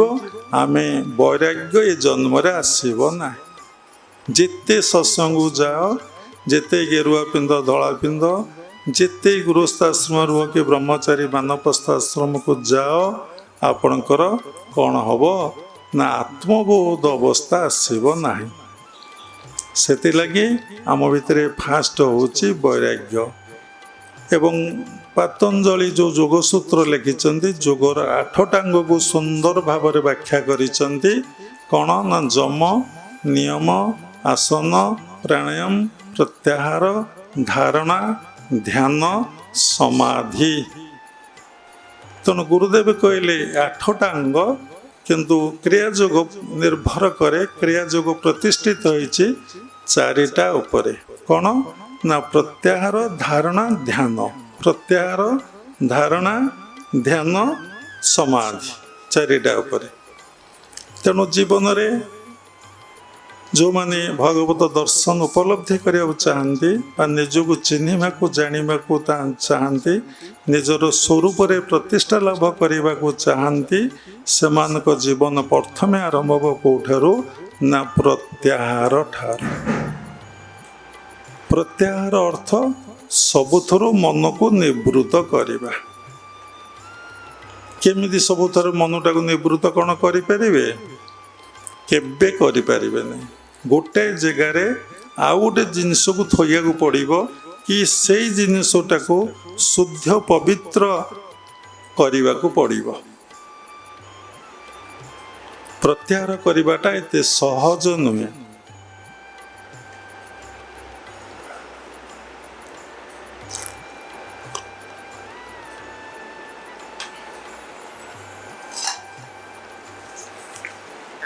ଏ ସାଧନା କିଏ କରିବ? ଏ ଶରୀର ଭିତରେ ସାଧନା କିଏ କରିବ? ବୈରାଗ୍ୟ କିଏ ଆଣିବ? ପ୍ରତ୍ୟାହାର କିଏ ଆଣିବ? ମନରେ ପ୍ରଶ୍ନ ଉଠେ। ଏଇ ପ୍ରତ୍ୟାହାର ଆଣିବ ମନ, ଏ ବୈରାଗ୍ୟ ଆଣିବ ମନ। ଏଇ ମନ ଗୋଟିଏ ଯୋଗୀ, ଏଇ ମନ ଗୋଟିଏ ହେଉଛି ଭୋଗୀ, ଏଇ ମନ ଗୋଟିଏ ହେଉଛି ମତରାଗୀ। ପାଗଳ ଭଳିଆ କ'ଣ କିଏ କେତେବେଳେ କହିଯାଉଛି, କିଏ ଯୋଗ କରୁଛି, କିଏ ଭୋଗ କରୁଛି, କିଏ ମତରାଗୀ। ପାଗଳ ଭଳିଆ କ'ଣ କହିଯାଉଛି, ତାର ଠିକ୍ ଠିକଣା ନାହିଁ। ସେ ବିଚାର କରୁନାହିଁ ମୁଁ ଏଇଟା କହୁଛି ଠିକ୍ କହୁଛି କି ଭୁଲ କହୁଛି, ଆ ଉପରେ ଆଉ କଥା ଅଛି କି ଆ ପରେ ଆଉ କଥା ଅଛି। ସେ ଯାହା ପାଇଲା ପଶୁପକ୍ଷୀ ଭଳିଆ ଯେତେବେଳେ ଯେଉଁଠି ରାବ କରିବାକୁ ଇଚ୍ଛା ହେଲା ରାବ କରିଦେଲା, ଯେଉଁଠି ଝାଡ଼ା ଫେରିବାର ଅଛି ସେଠି ଝାଡ଼ା ଫେରିଦେଲା। ପକ୍ଷୀ କ'ଣ ଦେଖୁଛେ ଗାଡ଼ି, ନା ଏ ଘର, ନା ଏ ମନ୍ଦିର, ନା ଏ ଠାକୁର? କୁକୁର କ'ଣ ଦେଖୁଛି? ସେ ଯେଉଁଠି ପାଇବ ବୃନ୍ଦାବତୀ ଉପରେ, ଠାକୁରଙ୍କ ଉପରେ। ବାହାରେ ଠାକୁର ରଖୁନ, କୁକୁର ମୁତିବେ, ହଗିବେ। ରଖିକି ଦେଖନ୍ତୁ, ଯେଉଁଠି ବାହାରେ ଠାକୁର ଅଛନ୍ତି ସେଠି କୁକୁର ମତୁନାହାନ୍ତି, ହଗୁନାହାନ୍ତି। କୁକୁର ନୁହେଁ, ପଶୁପକ୍ଷୀ, ଗାଈ ଗୋରୁ ସମସ୍ତେ ପରିସ୍ରା କରିବେ, ଝାଡ଼ା କରିବେ। ରଖନ୍ତୁ, ଯେଉଁ ଠାକୁରଙ୍କୁ ରଖନ୍ତୁ। ସେଇଭଳି ଯେଉଁମାନଙ୍କର ପଶୁବତ ଜୀବନ, ମଣିଷ ରୂପ ପାଇଛନ୍ତି, ହ୍ୟୁମାନ୍ ଫର୍ମ, ଆନିମଲ୍ ନେଚର ଯେଉଁମାନଙ୍କର ରହିଛି, ସେମାନେ କ'ଣ କରିବେ ନା ଯେତେ ବଡ଼ ମହାପୁରୁଷ ହୁଅନ୍ତୁ, ସାଧୁ ହୁଅନ୍ତୁ, ସନ୍ଥ ହୁଅନ୍ତୁ, ସେ ଯେଉଁ ଟେକା ପଥର ଫୋପାଡ଼ିବା କଥା ଫୋପାଡ଼ି ଦେବେ। ଯେଉଁ ଛିପ ଖଙ୍କାର ଯାହା ପକାଇବା କଥା ପକାଇଦେବେ। ସେଥିଲାଗି କୁହାଯାଇଛି ଶାସ୍ତ୍ରରେ, ମହତକୁ ସିନା ମହତ ଚିହ୍ନଇ ଇତର ତହିଁକି ଅନ୍ଧ। ଜଣେ ସେକ୍ସପିୟରକୁ ଗଲେ ଯେମିତି ବିବେକାନନ୍ଦ କହିଲେ, ଆଉ ଗୋଟେ ବିବେକାନନ୍ଦ ଆସିଲେ ଜାଣିମ ଇ ବିବେକାନନ୍ଦ କ'ଣ କରିଛି। ସେଭଳି ରାମକୃଷ୍ଣ ପରମହଂସ କହିଥିଲେ, ଆଉ ଜଣେ ରାମକୃଷ୍ଣ ପରମହଂସ ଆସିଲେ ସେ ଜାଣିପାରିବ ଏ ରାମକୃଷ୍ଣ ପରମହଂସ ଜଗତ ପାଇଁ କ'ଣ କରିଦେଇଗଲା। ବାବା କଥା ପ୍ରସଙ୍ଗରେ କହିଥିଲେ, ସମସ୍ତେ ଦୁଇଟି ଜିନିଷ ଛାଡ଼ିକି ଧରାପୃଷ୍ଠରେ ଯାଉଛନ୍ତି, ନିଜର ୱାର୍କ, କର୍ମ ଆଉ ୱାର୍ଡ। ଆଜି ଭଗବାନ ଭଗବତ ଗୀତାକୁ ଭାଗବତକୁ ଛାଡ଼ି ଦେଇ ଯାଇଛନ୍ତି। ମୁନି ଋଷିମାନେ ବେଦ ବେଦାନ୍ତ ଉପନିଷଦକୁ ଛାଡ଼ି ଦେଇ ଯାଇଛନ୍ତି, ତାଙ୍କ ଶବ୍ଦ ଗୁଡ଼ିକ ସବୁ ଛାଡ଼ି ଦେଇ ଯାଇଛନ୍ତି। ସେଇ ଶବ୍ଦ ଗୁଡ଼ିକ ଏଭଳି ମୂଲ୍ୟବାନ ଶବ୍ଦ, ଯାହାର ପ୍ରଭାବରେ ଯାହାକୁ ଶୁଣିକି ଯାହାକୁ ଆଲୋଚନା କରି ସେଇ କଥା ପ୍ରସଙ୍ଗରେ ଉପସ୍ଥାପନା କଲା ପରେ ପ୍ରାୟ ସବୁ ଲୋକର ମନ କିଛି ସମୟ ପାଇଁ ଶାନ୍ତ ଏବଂ ସ୍ଥିର ହୋଇଯାଉଛି। ମନରୁ ଅଜ୍ଞାନତା କ'ଣ ହେଉଛି ନା କିଛି ସମୟ ପାଇଁ ଦୂରେଇ ଯାଉଛି। ଆମେ ଯେଉଁ ୱାର୍କ ଛାଡ଼ିଲେ, ଯେଉଁ ଶବ୍ଦ ଆମେ ଛାଡ଼ିଲେ ଧରାପୃଷ୍ଠରେ, ଆମେ ତ ଦିନେ ନିଶ୍ଚୟ ଜନ୍ମ ହୋଇଛେ ମାନେ ମରିବା। ଥରେ ଚିନ୍ତା କଲେ ଯେଉଁ ୱାର୍କ ଛାଡ଼ିଛନ୍ତି ସେ ୱାର୍କରେ କ'ଣ ଅଛି ମୂଲ୍ୟ? ଆପଣ ଗଲା ପରେ ଜୀବନକାଳ ଭିତରେ ଯେଉଁ ୱାର୍କ କରିବେ ସେ ୱାର୍କର କିଛି ମୂଲ୍ୟ ଅଛି? ଯେଉଁ ୱାର୍ଡ ଆପଣ ଛାଡ଼ୁଛନ୍ତି, ଯେଉଁ ଶବ୍ଦ ଆପଣ ଛାଡ଼ୁଛନ୍ତି, ସେ ଶବ୍ଦର କିଛି ମୂଲ୍ୟ ଅଛି? ନିଜକୁ ସମୀକ୍ଷା କରି ଦେଖନ୍ତୁ, କାହିଁକି ୱାର୍କର ମୂଲ୍ୟ ନାହିଁ, କାହିଁକି ୱାର୍ଡର ମୂଲ୍ୟ ନାହିଁ? ନା ଆପଣ ଦେହବୋଧରେ ଜୀବବୋଧରେ ୱାର୍କ କରୁଛନ୍ତି, ଜୀବବୋଧରେ କଥା କହୁଛନ୍ତି। ଯଦି ଆପଣ ଆତ୍ମବୋଧରେ କର୍ମ କରିବେ, ଆତ୍ମବୋଧରେ ଆପଣ କଥା କହିବେ, ସେ କଥାର ମୂଲ୍ୟ ବହୁତ ସେମିତି ଯୁଗ ଯୁଗକୁ ହିଁ ରହିଯିବ। ଯେ ପର୍ଯ୍ୟନ୍ତ ପୃଥିବୀ ପୃଷ୍ଠ ଥବ, ଚନ୍ଦ୍ର ସୂର୍ଯ୍ୟ ଥିବେ, ସୃଷ୍ଟି ପ୍ରଳୟ ହେଇନଥିବ, ସେ କଥାର ମୂଲ୍ୟ ରହିଯିବ। ତେଣୁ କ୍ରିୟା ଯୋଗରେ ଦୀକ୍ଷା ଗ୍ରହଣ କରିଛନ୍ତି, ଯଦି ଆପଣ ଭିତରେ ପ୍ରତ୍ୟାହାର ନ ଆସିବ, ସବୁଥିରୁ ମନକୁ ନିବୃତ୍ତ କରିପାରିବେ ନାହିଁ, ଯେତେ ଚାହିଁଲେ ପାରିବେ ନାହିଁ। କାହିଁକି? ଆପଣ ଭିତରେ ତିନୋଟି ମନ ଅଛି। ଗୋଟେ ପ୍ରସଙ୍ଗରୁ କଥା କୁଆଡ଼େ ଯିବ, ତିନୋଟି ମନ କ'ଣ? ଆପଣ ଭିତରେ ଗୋଟେ କନସିୟସ୍ ମାଇଣ୍ଡ ଅଛି, ଗୋଟେ ଚେତନ ମନ ରହିଛି, ଆଉ ଗୋଟେ କ'ଣ ଅଛି ନା ସବକନସିୟସନେସ୍ ମାଇଣ୍ଡ ଅଛି, ଗୋଟେ ଅବଚେତନ ମନ ଆପଣ ଭିତରେ ଅଛି। ଆଉ ଗୋଟେ କ'ଣ ଅଛି ନା super conscious mind. Super conscious mind ବୋଲେ ଅତି ଚେତନ, ଚେତନ, ଅବଚେତନ, ଅତି ଚେତନ। ତାପରେ ଆଉ ଗୋଟେ ମାଇଣ୍ଡ ଅଛି, ତାକୁ ଆପଣ ବୁଝିପାରିବେ ନାହିଁ, ସେଟା କସ୍ମିକ୍ କନସିୟସନେସ୍ ମାଇଣ୍ଡ। ସେ ସ୍ତରକୁ ଯିବା ଦରକାର ନାହିଁ, କହିଲେ ଆପଣମାନଙ୍କୁ ଖରାପ ଲାଗିବ, କାରଣ ସେଇ ସ୍ତରକୁ, ସେଇ ଜ୍ଞାନକୁ ଭେଦ କରିବା ଏତେ ସହଜ ନାହିଁ। ଯୋଉଟେ ଗାଉଁଲି ଭାଷାରେ କହନ୍ତି, ଯଦି ଅନ୍ଧକୁ ଦର୍ପଣ ଦେଖାହବ ଲାଭ କିଛି ହବ? ଏଠି କଥା ଆପଣ ଭିତରେ ରିଆକ୍ସନ୍ ହବ, ଆମେ କ'ଣ ଅନ୍ଧ?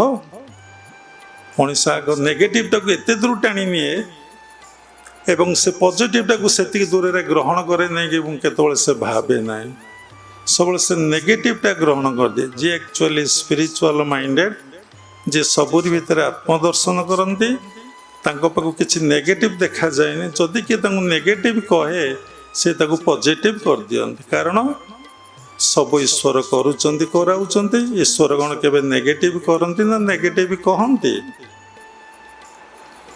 ତେଣୁ ପ୍ରତ୍ୟାହାର ହବା କେମିତି ନା ପୁଅ ଜାଗାରେ ଆପଣ ଭଗବାନଙ୍କୁ ରଖିବେ, ସ୍ତ୍ରୀ ଜାଗାରେ ଭଗବାନଙ୍କୁ ଆତ୍ମାକୁ ରଖିବେ, ଟଙ୍କା ପଇସା ଜାଗାରେ ଆତ୍ମାକୁ ରଖିବେ, ନିଜ ଜାଗାରେ ଆତ୍ମାକୁ ରଖିବେ।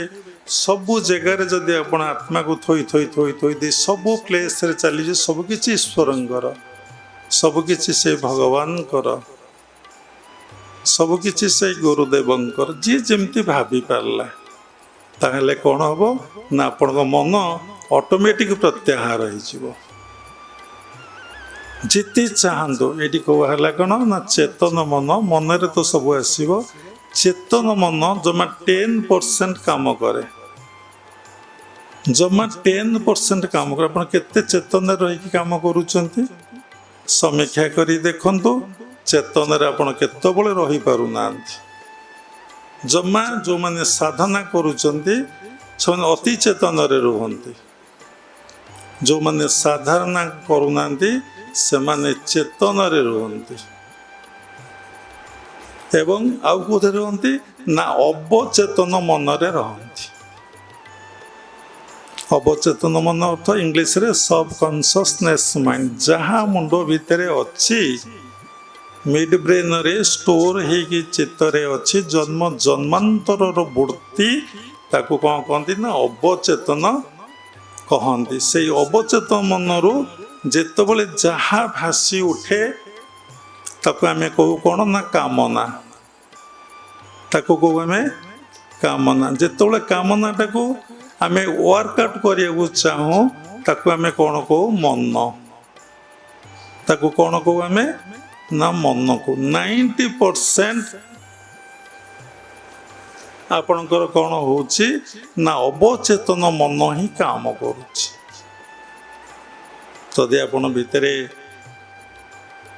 वैराग्य आसीजीव सबुरी भितरे आपण गोटी आत्मसत्ता को उपलब्धि करिवे भगवत सत्ता को उपलब्धि करिवे देखिए आपणकर अवचेतन मन कौन हबो ना धीरे धीरे जो संस्कार आपण भितर अच्छी से क्षय हवा को लगिबो तो अवचेतन मन रे जो संस्कार गुड़िक आमर रही ताको क्षय हबार बड़ क्रिया जोग परंपरा रे बड़ टेक्निक होची आपण भितर वैराग्य वैराग्य आसिले आपण समर्पण करिवे समर्पण कले आपण साधना जीवन आरंभ हबो जेतबले आपण सेकेंड क्रियाटा को नहीं अति निष्ठार सहित आपण प्रैक्टिस करी चलिबे अवचेतन मन रे जो संस्कार आपणकर अच्छी से संस्कार मैक्सिमम संस्कार आपणकर क्षय हो जिवो तार्थ जो थॉट्स आसुचे आपण भितरे से थॉट्स गुड़िक निवृत्ति हवा को लागिबो जहाँ को योग शास्त्र कहा जाए कौन कहा जाए ना योग चित्तवृत्ति निरोध जोग मीन्स कौन ना समस्त वृत्ति को कंट्रोल करिबा सुनियंत्रण करिबा सेटा होची जोग भगवान को सहित मिलन हेले भगवान को सब जगह देखिले भगवत सत्ता को आपण उपलब्धि अनुभव कले आपण भीतर जो वृत्ति गुड़ाक उठुची जो वृत्ति गुड़ाक आपण भीतर आसुची से कौन हम ना धीरे धीरे निवृत्ति हबारे लगे मन आपणकर कौन हम ना मरिब मन कौटे आसला ना वासनारू कामना कामनारू मन तेणु जो संस्कार गुड़िक आम भितर अच्छी ताकू होची जन्म जन्मांतर संस्कार समष्टि को कौन कहती मन कहती मंदिर करके आसी ठाकुर पूजा करके आसी दान करके आसी सेवा करके आसी समस्त भल पाई आसी जीवनटा भल भगवान उत्सर्गीकृत से कर से संस्कार रे परम पिता परम ब्रह्म सहित मिलन एकाकार न हवा पर्यंत बा निर्विकल्प समाधिस्थ अवस्था लाभ न हवा पर्यंत आपण जीवा आसवा करुथिबे सबु किछि निर्भर करे आपणकर कर्म उपरे सबु किछि निर्भर करे आपणकर कर्म उपरे कर्म जोग उपरे कर्म जोगरु आपणकर प्रारब्ध कर्म जोगरु आपणकर संचित कर्म जोगुर मध्य आपणकर क्रियमाण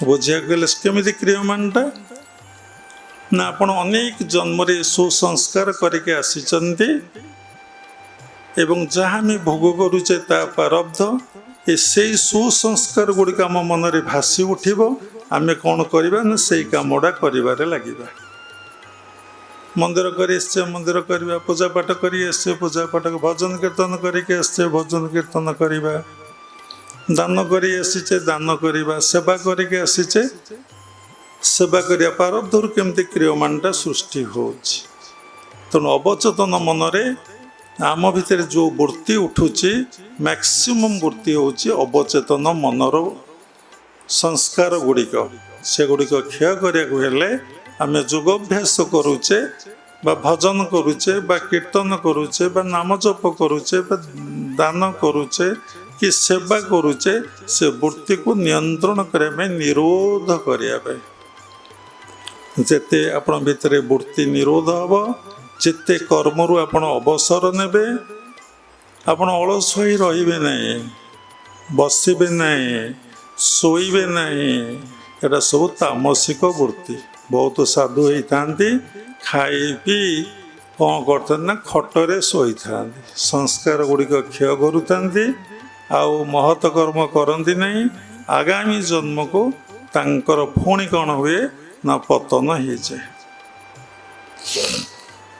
कारण ये धरा पृष्ठरे आम जी जन्म ग्रहण करें समस्त आम ऋणी ऋण मुक्त हाँपाई ऋण परिशोध करने आम जन्म ग्रहण करे साधु होइले बापा माँ को ऋण नहीं बह ना स्त्री नहीं पिला छुआ तांकर नहांती एवं कहार श्राद्ध व्रत भल मंद कर्म से माने किछि करूना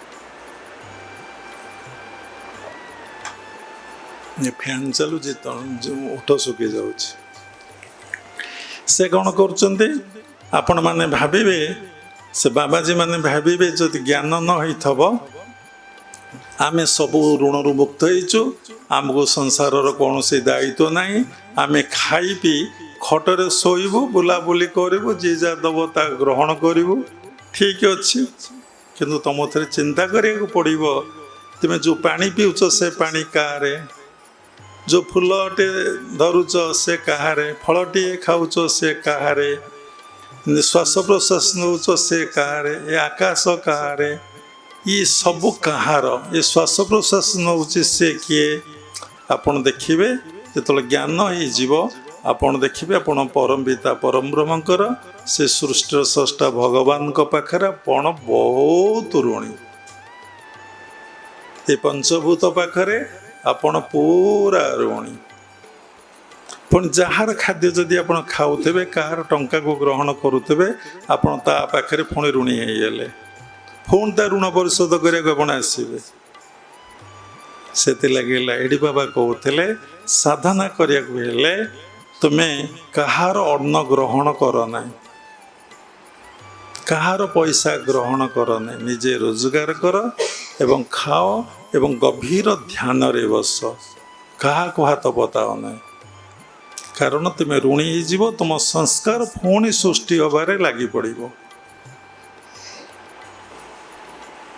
देखु सब साधु सन्त माने बसुचंदी शेष भक्त होउचंदी से माने दौचंदी भिक्षा करा जाउची से पैसा रे ऐश करुचंदी खाउचंदी पिउचंदी मजा मजलिस करुचंदी केतक साधु सन्त जन्म होइचंदी जे संध्या बेल को फकीर हो जाती एवं जहाँ पैसा मिले से ताको भगवान को सेवारे लगे दियंती मानव सेवा किछि नाही सबुरी भितर भगवान पर बोली किछि नाही मानव सेवारे लगे दियंती एमती कर्म जे करी चलती तांको भितर वैराग्य आसीछि जदि साधु होइकी सब खाई भजन न कल जप न कल ध्यान न कल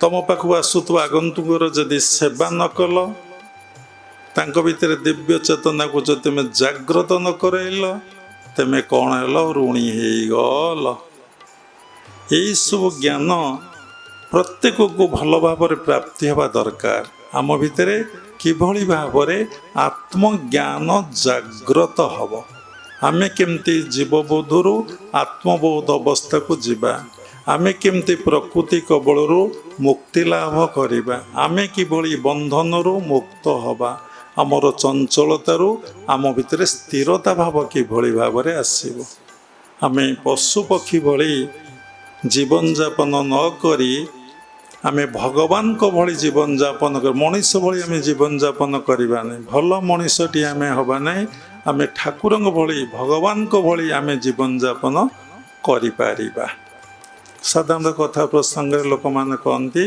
ଏ ଦେବତୁଲ୍ୟ ଲୋକଟିଏ, ଗୋଟେ ଠାକୁରଟାଏ। କ୍ୱଚିତ ଲୋକ କୁହନ୍ତି, କାହିଁକି କହନ୍ତି ନା ତାଙ୍କର ସ୍ୱଭାବ, ତାଙ୍କର ଚାଲି ଚଳନ ଆଚାର ବିଚାରକୁ ତ ସ୍ୱଭାବ କହନ୍ତି, ସବୁଗୁଡ଼ିକ ଶୁଦ୍ଧ ପବିତ୍ର ଏବଂ ପରିମାର୍ଜିତ। ସେମାନେ ସବୁବେଳେ ଆତ୍ମବୋଧ ଅବସ୍ଥାରେ ଥାନ୍ତି, ଦେହବୋଧ ଅବସ୍ଥାରେ ନଥାନ୍ତି। ସେଥିଲାଗି ଏଗୁଡ଼ିକ ଶୁଦ୍ଧ ପବିତ୍ର ପରିମାର୍ଜିତ। ଏଗୁଡ଼ା କେମିତି ହେବ ନା ଯଦି ଆମ ଭିତରେ କ'ଣ ହେବ ନା ବୈରାଗ୍ୟ ଆସିବ। ଏ ସୃଷ୍ଟିରେ ସମସ୍ତେ ରୁହନ୍ତୁ, ଗୋଟିଏ ଜାତି ମାନବ ଜାତି, ଗୋଟିଏ ଧର୍ମ ଈଶ୍ୱରଙ୍କୁ ଭଲ ପାଇବା ଏବଂ ସମସ୍ତେ ପରମାତ୍ମା ପରମ ବ୍ରହ୍ମଙ୍କର ସନ୍ତାନ। ଏ ସୃଷ୍ଟିରେ ଯାହା ସୃଷ୍ଟି ହେଇଛି ସବୁ ଭଗବାନ କରିଛନ୍ତି, କରାଉଛନ୍ତି, କରୁଛନ୍ତି ମଧ୍ୟ। ଏଇ କନସିୟସନେସ୍ ଆମ ଭିତରେ ଆସିଲେ ଆମର କାହା ପ୍ରତି ରାଗ ଦେଶ ଅଭିମାନ କି କ୍ରୋଧ କିଛି ଆସିବ ନାହିଁ। ତେଣୁ କେମିତି ଆମେ କେମିତି ଆମ ଭିତରେ ବୈରାଗ୍ୟ ଆସିବ। ତେଣୁ ବୈରାଗ୍ୟ ଆସିବାର ଗୋଟେ ଇଜି ଫର୍ମୁଲା, ସହଜ ଫର୍ମୁଲା ହେଉଛି ତୁମେ ସବୁରି ଭିତରେ ଚିନ୍ତନ କର, ବିଚାର କର, ସବୁରି ଭିତରେ ମୋ ଭଗବାନ, ସବୁରି ଭିତରେ ସେ ଈଶ୍ୱର ବା ସବୁରି ଭିତରେ ସେ ଆତ୍ମା ସବୁ କାମ କରୁଛନ୍ତି, କରାଉଛନ୍ତି।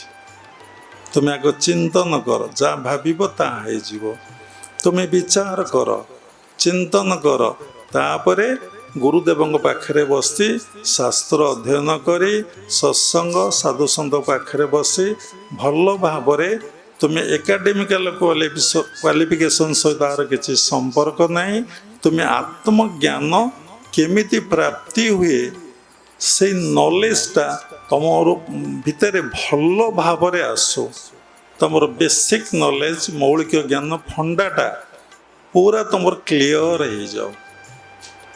ଯେପର୍ଯ୍ୟନ୍ତ ତମ ଭିତରେ ମୌଳିକ ଜ୍ଞାନ ଠିକ୍ ଭାବରେ, ଆତ୍ମଜ୍ଞାନ ଠିକ୍ ଭାବରେ ତୁମେ ସେ ଜ୍ଞାନଟାକୁ ନ ଜାଣିଛ, ପ୍ରାପ୍ତି ନୁହେଁ। ଆଗ ଜାଣିବ, ତାପରେ ସାଧନା କଲେ ତମକୁ ପ୍ରାପ୍ତି ହେବ। ତୁମେ ଆଗ ଭଲ ଭାବରେ ଜାଣ ଈଶ୍ୱର ସର୍ବଶକ୍ତିମାନ, ସେ ସର୍ବତ୍ର ସବୁଠାରେ ଅଛନ୍ତି। ତାଙ୍କୁ ଯେଉଁ ରୂପରେ ଡକାଯାଏ ସେ ରୂପରେ ସେ ପ୍ରକଟ ହୁଅନ୍ତି। ତାଙ୍କୁ ପାଇବା ପାଇଁ ଦୁଇଟି ଜିନିଷ ଦରକାର, ଗୋଟେ ହେଉଛି ଶ୍ରଦ୍ଧା, ଆଉ ଗୋଟେ ହେଉଛି ବ୍ୟାକୁଳତା। ଯାହା ଭିତରେ ଶ୍ରଦ୍ଧା ଅଛି, ଯାହା ଭିତରେ ବ୍ୟାକୁଳତା ଅଛି, ନିଶ୍ଚିନ୍ତ ଭାବରେ ତାଙ୍କୁ ପ୍ରାପ୍ତି ହେବ। ଦେଖୁନାହାନ୍ତି, ଆପଣ ସଂସାର ଭିତରେ ଅଛନ୍ତି, ଯେଉଁଟାକୁ ଚାହାନ୍ତି, ଯେଉଁଟାକୁ ଉଦ୍ୟମ କରନ୍ତି, ପ୍ରାୟ ଆପଣଙ୍କର ଜିନିଷ ପ୍ରାପ୍ତି ହେଇଯାଏ।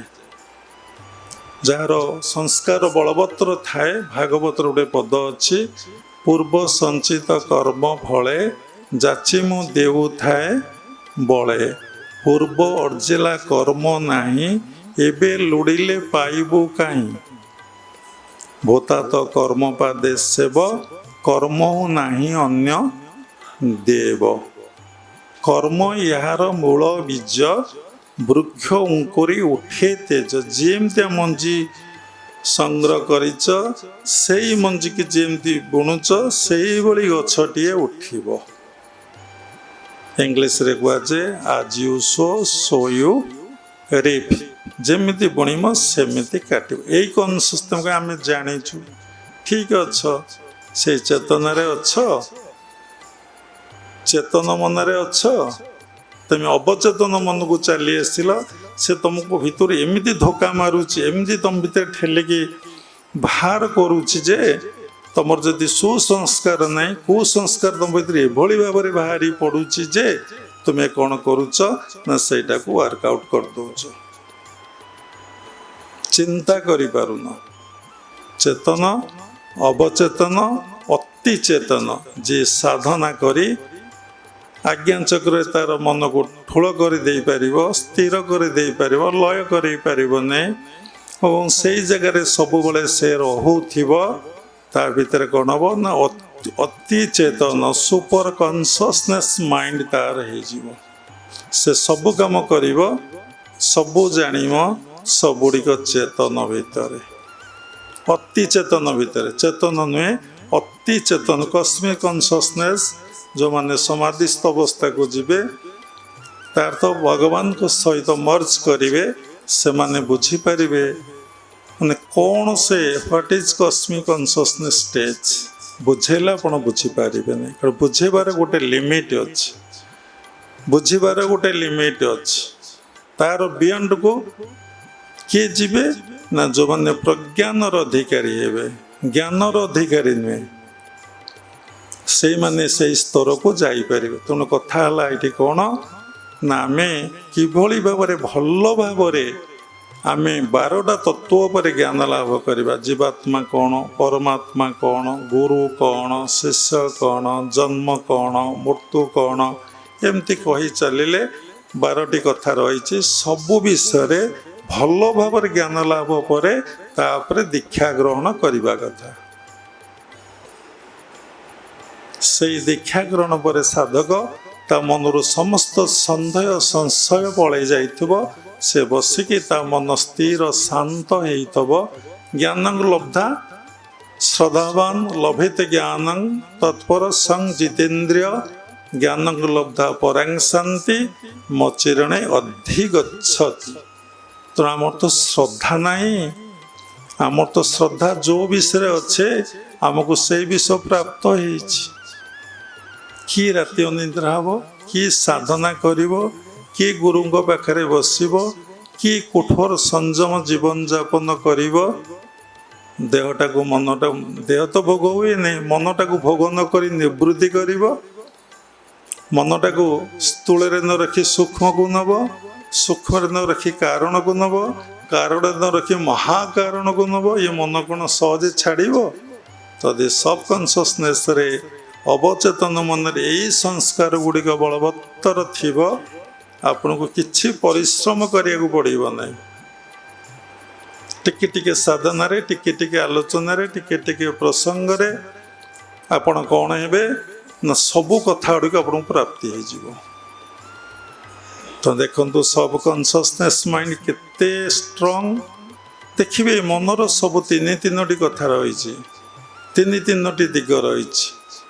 ଗୋଟେ ଅତି ଚେତନ, ଗୋଟେ ଅବଚେତନ, ଗୋଟେ ଅତି ଚେତନ, ଗୋଟେ ସତ୍ୱଗୁଣ, ଗୋଟେ ରଜଗୁଣ, ଗୋଟେ ତମଗୁଣ, ଗୋଟେ ମଳ, ଗୋଟେ ବିକ୍ଷୋଭ, ଗୋଟେ ଆବରଣ। ଯଦି ଏମିତି କୁହାହବ ମନ ବିଷୟରେ, ଆପଣ ଦେଖିବେ ମନର ସବୁ 50ଟା ଖଣ୍ଡ ଏମିତି ଗୁଣ ରହିଛି। ତେଣୁ ଆପଣ ସାଧନା କଲେ, ଆପଣ ଯେତେବେଳେ ଆତ୍ମାରେ ଅବସ୍ଥାପନ କରିବେ, ସାଧନା ପିରିୟଡ଼ଟା ଘୋର ଗୋଟେ ସଂଘର୍ଷ ପିରିୟଡ଼। ତା ସମସ୍ତଙ୍କ ପାଇଁ ସମାନ ନୁହେଁ। ଯିଏ ଲଢ଼େଇ କରି କରି କରି କରି ଆସିଛି, ସେ ଲଢ଼େଇରେ ସେ ଅନେକ ଶତ୍ରୁମାନଙ୍କୁ ବିନାଶ କରିଛି ଏବଂ ତା ଭିତରେ ଆଉ ଅଳ୍ପ କେତେଟା ଶତ୍ରୁ ଅଛି, ତାକୁ ସେ ମାରି ନେଇ ଜନ୍ମ ହୋଇଛି। ତାର ସବକନସିୟସନେସ୍ ମାଇଣ୍ଡରେ ସେ ଶତ୍ରୁଟି ରହିଛି ଏବଂ ତାକୁ ଅଳ୍ପ ସାଧନାରେ ତା ଭିତରେ ମରିଯିବ। ସେ ଅତି ଚେତନ ମନକୁ ସୁପର କନସିୟସନେସ୍କୁ ମାଇଣ୍ଡକୁ ପଳେଇବ। ସବୁବେଳେ ଯୁଦ୍ଧ, ସବୁବେଳେ ଯୁଦ୍ଧ ଚାଲୁଛି ସମସ୍ତଙ୍କ ଭିତରେ। କ'ଣ ନା ଜ୍ଞାନ ଅଜ୍ଞାନ। ଯେଉଁମାନେ ସାଧନା କରୁଛନ୍ତି ସେଇମାନଙ୍କ ଭିତରେ ଚାଲୁଛି। ଯେଉଁମାନେ ଗୃହସ୍ଥାଶ୍ରମରେ ଅଛନ୍ତି ଟିକେ ଟିକେ ଲଢ଼େଇ ହୁଏ। ସେ ସବୁବେଳେ ଅଜ୍ଞାନତା ଭିତରେ ବୁଡ଼ି ରହିଥାନ୍ତି, ଅହଙ୍କାର ଭିତରେ ବୁଡ଼ି ରହିଥାନ୍ତି। ଯେତେବେଳେ ଜୀବନରେ ଗୋଟେ ଧୋକା ଖାଆନ୍ତି, ଜୀବନରେ ଯେତେବେଳେ ଗୋଟେ ତାଙ୍କୁ ଷ୍ଟ୍ରୋକ୍ ହେଇଯାଏ, ବ୍ରେନ୍ ଷ୍ଟ୍ରୋକ୍ ନୁହେଁ, ହାର୍ଟ ଷ୍ଟ୍ରୋକ୍ ନୁହେଁ, ଏଇ ଯେଉଁ ମନରେ ଯେଉଁ ଷ୍ଟ୍ରୋକ୍ ହୁଏ, ସେତେବେଳେ ସେ କନସସ୍ ହେଇଯାଆନ୍ତି। ଆରେ ଇଏ କ'ଣ? ସେ ଭାବନ୍ତି ଆରେ ଅଜ୍ଞାନତା କେଉଁଠି ଆସିଗଲା କି, ଅହଙ୍କାର କେଉଁଠି ଆସିଗଲା କି, ଏତେ ବଡ଼ ଷ୍ଟ୍ରୋକ୍ଟେ ମୋତେ କାହିଁକି ମିଳିଲା, ଏତେ ବଡ଼ ଧକ୍କା କହିଲେ ଭଲ ହେବ, ଏତେ ବଡ଼ ଗୋଟେ ଆଘାତ କାହିଁ ମୋତେ ପ୍ରାପ୍ତି ହେଲା। ତାଙ୍କର କ'ଣ ହୁଏ ନା ଚେତନାକୁ ସେମାନେ ଯାଆନ୍ତି। ନା ସବୁବେଳେ ସାଧାରଣ ଲୋକମାନେ ସବକନସିୟସନେସ୍ ମାଇଣ୍ଡରେ ଜୀବନଟା ନିର୍ବାହ କରୁଥାନ୍ତି। ଯେତେବେଳେ ଆପଣ ସାଧନା କରି କରି କରି କରି ଚାଲିଲେ, ଲଢ଼େଇ ସେତେ ଚାଲିବ। ଯାହାର ଲଢ଼େଇ ତୀବ୍ରତର ହେଉଛି ସେ କ'ଣ ଆଗରୁ ଏତେ ଯୁଦ୍ଧ କରିନାହିଁ, ଏଇ ଜନ୍ମରେ ଯୁଦ୍ଧ କରୁଛି। ଯେତେବେଳେ ଯଦି ଏଇ ଜନ୍ମରେ ଗୁରୁଗତ ପ୍ରାଣ ଯଦି ଏଇ ଜନ୍ମରେ ମନ୍ତ୍ରମୂଳ ଗୁରୁର ବାକ୍ୟ କରିଦେଲା, ଆଉ ଗୁରୁଦେବ ଯେଉଁ ଉପଦେଶ ଦେଇଛନ୍ତି ଗୁରୁଦେବ ପାଖରେ ନିଜକୁ ସମର୍ପଣ କଲା, ସେ ତ ଗୁରୁକୁ ଦେଖିଛି ନା। ଏବଂ ତାପରେ କ'ଣ କଲା, ସେଇ ଲଢ଼େଇରେ ସକ୍ରିୟ ଅଂଶଗ୍ରହଣ କରି ସବୁ ସମୟ ଲଢ଼େଇ କଲା। ଦିନେ ଦିନେ ତା ଭିତରେ ସମସ୍ତ କ'ଣ ହେବ,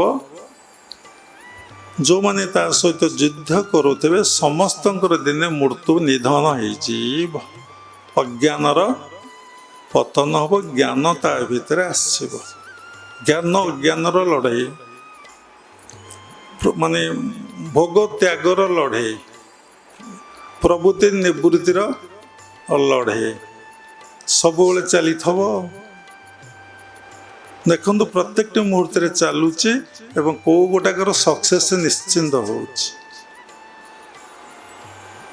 ନିଶ୍ଚିନ୍ତ କେଉଁଟାକର ସକ୍ସେସ୍ ହେଉଛି। କେତେବେଳେ ପ୍ରକୃତିର ସକ୍ସେସ୍, କେବଳ ନିବୃତ୍ତିର ସକ୍ସେସ୍, କେତେବେଳେ ଭୋଗର ସକ୍ସେସ୍, କେତେବେଳେ ତ୍ୟାଗର ସକ୍ସେସ୍, କେତେବେଳେ ଭଲର ସକ୍ସେସ୍, କେତେବେଳେ ମନ୍ଦର ସକ୍ସେସ୍। ସବୁ ସମୟରେ ଚାଲିଛି, ତୁମକୁ ଏଇ କଥା ଜଣା ନାହିଁ।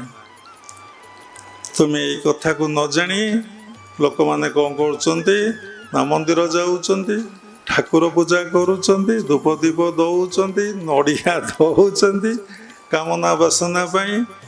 ଆଜି ମୁଣ୍ଡ ଧୋଇକି ଓଷା କରୁଛନ୍ତି, କି ମୁଣ୍ଡ ଧୋଇକି ପର୍ବପର୍ବାଣି କରୁଛନ୍ତି। ଆଜି ଆମିଷ ଛାଡ଼ୁଛନ୍ତି, କାଲି ଆମିଷ ଖାଉଛନ୍ତି। ଆଜି ଦାନ କରୁଛନ୍ତି, କାଲି ଚୋରି କରୁଛନ୍ତି। ନିର୍ଦ୍ଦିଷ୍ଟତା ଗୋଟେ ଭାବରେ ଗୋଟିଏ ଧାରାରେ ସେମାନେ ରହୁନାହାନ୍ତି ଏବଂ ଧାରାକୁ ବାରମ୍ବାର ଫ୍ରିକ୍ୱେଣ୍ଟଲି ଚେଞ୍ଜ କରୁଛନ୍ତି। ପୁଣି ତାକୁ ଯଦି କିଏ ବୁଝଉଛନ୍ତି ତାଙ୍କ ଉପରେ ଆଟାକ୍ କରୁଛନ୍ତି ଏବଂ ତାଙ୍କୁ ଅଶ୍ଳୀଳ ଭାଷାରେ ଗାଳି ଗୁଲଜ କରୁଛନ୍ତି। ତାଙ୍କୁ ଆଘାତ କରିବା ପାଇଁ ପଶ୍ଚାଦପଦ କରୁନାହାନ୍ତି। ସେଥିଲାଗି ଯେଉଁମାନେ ଧର୍ମ ପ୍ରଚାର କରନ୍ତି, ସେମାନେ ପ୍ରକୃତ ସାଧୁସନ୍ଥ, ସମସ୍ତେ ପ୍ରାୟ ମାଡ଼ ଖାଆନ୍ତି ସମାଜରେ। କାରଣ ଏ ଲୋକ କାହାକୁ ଛାଡ଼ିଦେବେ ନାହିଁ। ଆପଣ ଦେଖୁନାହାନ୍ତି ଚୈତନ୍ୟ ମହାପ୍ରଭୁ ଯେତେବେଳେ ନାମ ପ୍ରଚାର କଲେ କେତେ ମାଡ଼ ଖାଇଲେ, ନୀରବ ହେଇ ବସିଗଲେ। ଯୀଶୁ ପ୍ରଚାର କଲେ, ଲୋକ ତାଙ୍କୁ କ୍ରୁଶ କରିଦେଲେ। ମହମ୍ମଦ ପ୍ରଚାର କଲେ, ତାଙ୍କୁ ବାଡ଼େଇ ଗୁଡ଼େଇଲେ। ଅନୁକୂଳ ଚନ୍ଦ୍ର ପ୍ରଚାର କଲେ, ତାଙ୍କୁ କାଲକାଟାରୁ ଆସି ବିହାରରେ ରହିବାକୁ ପଡ଼ିଲା। ପ୍ରତ୍ୟେକ ମହାପୁରୁଷ ଜଗତର ସେବା, ଜଗତର କଲ୍ୟାଣ କରିବାକୁ ହେଲେ ଏଇ ଯେଉଁ ପ୍ରକୃତି ଗଣ ଇନ୍ଦ୍ରିୟଗଣ ଅଛନ୍ତି, ଘୋର ଶତ୍ରୁଗଣ ଜେନର ତପ ଆଚରନ୍ତି, ଦେବେ ତାଙ୍କ ବିଘ୍ନ ଚିନ୍ତନ୍ତି। ମାୟାରେ କରିଅଙ୍ଗ ସଙ୍ଗ, ତପ କରନ୍ତି ତାର ଭଙ୍ଗ। ତମ ଭିତରେ ଯେଉଁ ପ୍ରକୃତି ଗଣ ଇନ୍ଦ୍ରିୟଗଣ ଅଛନ୍ତି, ସିଏ ତ ତମକୁ ଆଗ ଆଘାତ କରିବେ, ସେ କେତେବେଳେ ଛାଡ଼ିଦେବେ ନାହିଁ। ତୁ ଭୋଗ କର, ଭୋଗ କର, ଭୋଗ କର, ବିଷପାନ କର, ବିଷପାନ କର, ବିଷପାନ କର। ତେଣୁ କାହିଁକି ଉପନିଷଦରେ କୁହାଯାଇଥାନ୍ତା, ଶୁଣନ୍ତୁ ସର୍ବେ ଅମୃତସ୍ୟ ପୁତ୍ରା, ଉଠ ଜାଗ୍ରତ ହୁଅ ହେ ଅମୃତର ସନ୍ଧାନ ଗଣ। ତୁମେ ଅମୃତ ପାନ କରିବାକୁ ଆସି କାହିଁକି ବିଷ ପାନ କରୁଛ? କାହିଁକି ବିବେକାନନ୍ଦ କଥା କହିଥାନ୍ତେ, ଉପନିଷଦରେ କଥା କାହିଁକି ଲେଖା ହେଇଥାନ୍ତା, ବ୍ୟାସ କଥା କାହିଁକି ବାରମ୍ବାର ଉପସ୍ଥାପନା କରିଥାନ୍ତେ। ଉଠ, କ'ଣ ସମସ୍ତେ ଶୋଇପଡ଼, ଜାଗ୍ରତ ହୁଅ। ବ୍ୟାସ କହିଲେ କଳ ଶୟନ ଭବନ୍ତୁ, ସମସ୍ତେ କଳିଯୁଗରେ ଶୋଇ ପଡ଼ିଛନ୍ତି। କାହାରି ନିଦ ପାଉ, ନିଦ ଯେତେବେଳେ ଆସିବ, ନିଦ ଗୋଟେ ତାମସିକ ବୃତ୍ତି, ସେ ବିଷୟରେ ଆମର କନସସ୍ ନାହିଁ। ଡାକ୍ତର କହିଛି 6 ଘଣ୍ଟା ଶୋଇବାକୁ, ସେ କଥାଟାକୁ ଆଗ ଜିଦି ଧରାହବ। ଡାକ୍ତର କହିଛି ସିଝା ଲୁଣା ଖାଇବାକୁ, ସେଇ କଥାଟାକୁ ଧରା ହେବ ନାହିଁ। ଯେଉଁଟା ମନକୁ ଅନୁକୂଳ ସେଇଟାକୁ ଆମେ ସୁହାଇବ, ମନ ଯେଉଁଟାକୁ ଗ୍ରହଣ କଲା ସେଇଟାକୁ ଆମେ ଧରିବା। 6 ଘଣ୍ଟା କହିନ ସେଲ୍ ଖରାପ ହେଇଯିବ, ମୁଣ୍ଡ ଖରାପ ହେଇଯିବ। ତା ପୂର୍ବରୁ ଚିନ୍ତା ନାହିଁ ଯେ ଯିଏ ଜମା ଶୁଅନ୍ତି ନାହିଁ ଅଛନ୍ତି ଯେମିତି ପ୍ରାଣୀ, କିଏ ଅଛନ୍ତି? ଆପଣ ପ୍ରଶ୍ନ ଉଠିବ। ଆପଣ ଗୁରୁ ପରମ୍ପରାକୁ ଫେରି ଯାଆନ୍ତୁ। ଲାହିଡ଼ି ବାବା କେବେ ଶୋଇନଥିଲେ, ତାଙ୍କ ମୁଣ୍ଡଟା ଖରାପ ହେଇଯାଇଥିଲା। ଯୁକ୍ତେଶ୍ୱର ଶୋଉନଥିଲେ, ଯୋଗାନନ୍ଦ ଶୋଉନଥିଲେ। କ'ଣ କହିଲେ? କିଏ ଜାଣିବ? ମୁଁ କ'ଣ ଜାଣିଛି? ଯିଏ ଟେଷ୍ଟ କରିଛି ସେ ଜାଣିଛି ନା। କେହି କ'ଣ ବିଶ୍ୱାସ କରିବେ? जी देखी ना आज जड़े पर्यंत डिसाइपुल कि असभ्य भाषा शोधिले कहले तुम मीटिंग करन ट्रस्ट करन बोर्ड करन एत तो बड़ फंक्शन केमी मैनेज करुच मिछ कौच साधु है मिछ से जानी ना आपण ए कहे बाबा शुंती नहीं आपण सत गुण अनुभव कर जिते जन बसी ये आक्षेप कर खराब कहूनी सी कौन कह बाबा शुंती नहीं बोले बाबांकर आकाउंट नहीं ये कथा कहीं विश्वास करें जी इनोवा गाड़ी जाऊँच डिजायर गाड़ी जाऊँच वृंदावन में एत टंकार जगह प्रॉपर्टी किणुंट सी कौन के विश्वास कर बाबा पाखे पैसा नहीं बाबांकर मीटिंग बसुव ट्रस्ट बोर्ड थव जी जानी बाबा सबुदिन संध्या बेलू फकीर हमें ये कथा कौन कहीं जानी फकीर अर्थ जहाँ मिली थाए ताको से सबू किसी डिस्ट्रीब्यूट कर देता भगवान को सेवारे कौन तो फोपाड़ दे आसती समुद्र भसई दे आसती राति जदि राति भी मिला राति भी डिस्पोज हम से केबे सकाल को रहा एक कथा कौन आपण मैंने विश्वास करें विश्वास करें नहीं बोले तो डिसाइपल शोधिले कहले लिखिले पुणी ना रिटर्न करदे से लगी कौन कह बाबा पूर्वर कहले महत को सीना महत चिन्ह इतर तईकि अंध तो लिखिकी जनइमे 25 years एक्सपीरियंस मु बेसी बाबा को भल लगे जानी से लगी ध्यान केन्द्र करिछि केबे थरे बसी नाई रे बा बसी नहीं कि बाबा थबा पर्यंत बसब भी नहीं ईश्वर काम करे बसिले भी करें ना बड्या बड़ी हम गंडगोल हम झमेला हम कृपा ना तेणु देखु ज्ञान प्राप्ति पर आपणकर भूल कहले ज्ञान शुणिला ज्ञान को बुझिला आप साधना कर इच्छा कला से लड़ई चलो से लड़ई रक्ताक्त हम तार निश्चिंत भाव किसी दुख जंत्रणा कष्ट युद्ध माने दुख जंत्रणा कष्ट ना दुई पक्षर लड़ई गोटे पक्षर निश्चिंत सक्सेस हम पॉजिटिव ऑलवेज ओवरकम्स नेगेटिव तेणु सब सत्यर जय हम जो पाखे धर्म अच्छी भगवान अच्छा जत्र जोगेश्वर कृष्ण जत्र पार्थ धनुर्धर निश्चिंत से पक्षरे कौन हम ना जय युक्त हम जदि गुरु को आगे रखी गुरु को उपदेश अनुजाई तुम्हें साधना करी चली तेले तुम्हें धर्म युद्ध रे तुम्हें जययुक्त हम जदि गुरु को आखि आगरे रखिन गुरु को उपदेश को तुम्हें पालन करन तुमको किए टेक्निक शिखेब किए क्रिया शिखेब किए ध्यान शिखेब किए सूक्ष्मादि सूक्ष्म गुह्य ज्ञान गुढ़ ज्ञान तुम्हें करते कहले गुरु गोटे राक्षस भाया खाऊची तुमको गुरु आ ध्यान शिखेबे तो कहीं तुम गुरु रागिले ना ना जार जेमंत भाव देखी नाव मु दिए सड़क जिते भल पिला तुम जी लिख सार से मार्क देवे केबे अधिका मार्क जी घंटा खटब से मजूरी पाइब से सार कौन करेंगे ठाकुरे कौन करेंगे जे 24 घंटा डाकिला ताको से भगवान प्रिय पात्र हम ना जे भगवान जो समर्पित होगा ताको सुना थाली रे खाया देवे ना तापाई रथ अटक ना वृंदावन साल भक्त साल बेग ना कौन समस्त रथ अटकी जीव समस्त मैंने सुना थाली रे खाया केते जनकर नड़िया नहीं जाइछन्ति से दासियार नड़िया नहीं जाइछन्ति ना केते लोक नुआ बेश होती गणपति भट्ट होती ना गजानन बेश होती ना तुलसीदास राम लक्ष्मण सीतार बेश होना कहले तो एमती अनेक कथा तेणु ज्ञान साधना ज्ञान प्राप्ति पर साधना साधना रे जदि तुम्हें समस्त शत्रुगण को ज्ञान तुम भितर नाश होगा तुम भितर ज्ञान आसीगला तुम्हें आत्मार स्थिति लाभ कल तुम्हें अति चेतन मन को कॉन्शियस माइंड सबकॉन्शियस माइंड रु अतिक्रम करी तुम्हें सुपर कॉन्शियसनेस माइंड को तुम्हें गल जीव जन्म सुपर कॉन्शियसनेस माइंड को तापर तुम्हें बुझब समाधि साधना कले କସ୍ମିକ କନସସ୍ କ'ଣ? ତମେ ଆଗ ସାତ୍ତ୍ୱିକ ଜୀବନ କାଟ, ସରଳ ହୁଅ, ଗୁରୁଗତ ପ୍ରାଣ ହୁଅ, ଗୁରୁଙ୍କ ନିକଟରେ ସମର୍ପଣ କର। ଗୁରୁ ଯେଉଁ ଉପଦେଶ ଦେବେ ତାକୁ ପାଳନ କର। କେତେ ଥର ଅଜପାରେ ଶ୍ୱାସ ପ୍ରଶ୍ୱାସରେ ତୁମେ ମନକୁ ରଖିପାରିଛ, ଯାହା ଦ୍ୱାରା ସମସ୍ତ କାମ ତୁମେ କରିପାରୁଛ। ତାକୁ ଦିନେ ମନ ଚିହ୍ନିଲୁ ନାହିଁ? ସେଇ ବ୍ରହ୍ମ ମନ୍ତ୍ରରେ, ସେଇ ପ୍ରାଣର ମନ୍ତ୍ରରେ, ସେଇ ଅଜପାରେ କେତେ ଥର ତୁମେ ମନ ରଖିପାରିଛ? ନିଜକୁ ସମୀକ୍ଷା କର, କାହାକୁ କୁହ ନାହିଁ। କେତେ ଥର ସେ ଭଜନକୁ ଶ୍ରବଣ କରୁଛ? ତୁମେ ତ ଜପ କରିବନି, ଜପ ଚାଲିଛି, ତୁ କିସ ଭଜିବୁ? ଭଜନ ଲାଗିଛି।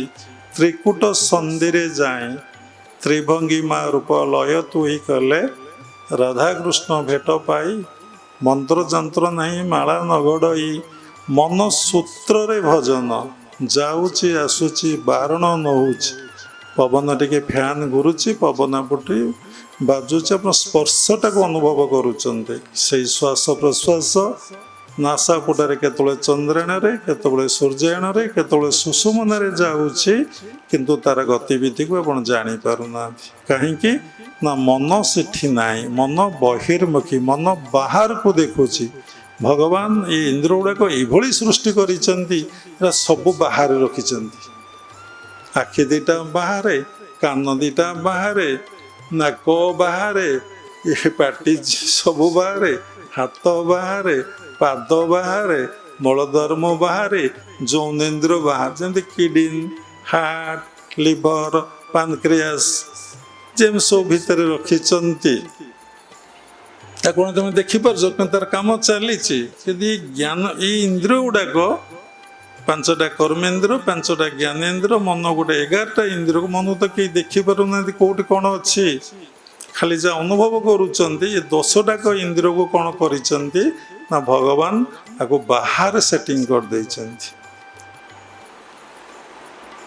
ଏଇ 10ଟା ଇନ୍ଦ୍ରକୁ ନିବୃତ୍ତି କରି ସାଧନା କରିଲେ ଭିତରେ ଘମାଘୋଟ ଲଢ଼େଇ ଆରମ୍ଭ ହେଇଯିବ। ତେବେ ମୁଁ ବସିଯିବି ଘଣ୍ଟାଟେ, 2 ଘଣ୍ଟା ବସିଯିବି, ଆଖି ମେଲା କରିଦେବ, ଉଠିଯିବ, ଝାଡ଼ା ଲାଗିଲା, ପରିସ୍ରା ଲାଗିଲା, ମଶା କାମୁଡ଼ିଲେ, ଶୀତ ହେଲା, ଗରମ ହେଲା, ବିଭିନ୍ନ ପ୍ରକାର କମ୍ପ୍ଲେନ୍ ତମର ଅବଚେତନ ମନରୁ ଖାଲି ବାହାରିବ ବାହାରିବ ବାହାରିବ। ଯଦି ସୁସଂସ୍କାର ଅବଚେତନ ମନରେ ତବ ଏଇସବୁ କଥା କିଛି କହିବ ନା, ମୁଁ ଏଇଟା ଖାଇବି ନାହିଁ, ନା ଏଇଟା ମୋତେ ଭଲ ଲାଗୁନାହିଁ, ନା ମୁଁ ଏଇଟା ପିନ୍ଧିବି ନାହିଁ, ମୋତେ ଲଜ୍ଜା ମାଡ଼ୁଛି, ମୁଁ ଦେଇପାରିବି ନାହିଁ। ଏଇଟା ସବୁ କେଉଁଠୁ ଆସୁଛି? ସବକନସିୟସନେସ୍ ମାଇଣ୍ଡରୁ ଆସୁଛି। ତୁମେ ଆତ୍ମବୋଧ ଅବସ୍ଥାକୁ ଯାଇନ, ସୁପର କନସିୟସନେସ୍କୁ ଗଲେ ଯେତେବେଳେ ତୁମ ଭିତରେ ଯୁଦ୍ଧର କ'ଣ ହେବ? ଶେଷ ହେଇଯିବ। ୱାର ପରେ ପିସ୍ ନା ଆଉ। ଯେତେ ୱାର ହୁଏ ତାପରେ ପିସ୍ ନା ଆଉ। ଲଢ଼େଇ ପରେ ତାପରେ ଗୋଟେ ଶାନ୍ତି ହୁଏ ନା ଆଉ। ଆନନ୍ଦ ଆସେ ନା ବିଶ୍ୱରେ। ଏବେ 3rd ୱାର୍ଲଡ ୱାର୍ ଚାଲିବା ପାଇଁ ସମସ୍ତେ ପ୍ରସ୍ତୁତ ହେଇଗଲେଣି। ଯାହା ଜଗନ୍ନାଥଙ୍କର ଇଚ୍ଛା, ପରମ ପିତାଙ୍କର ଇଚ୍ଛା, ଯାହା କରୁଛନ୍ତି ସାଇଁ, ତା କାହାରି ହାତରେ ନାହିଁ।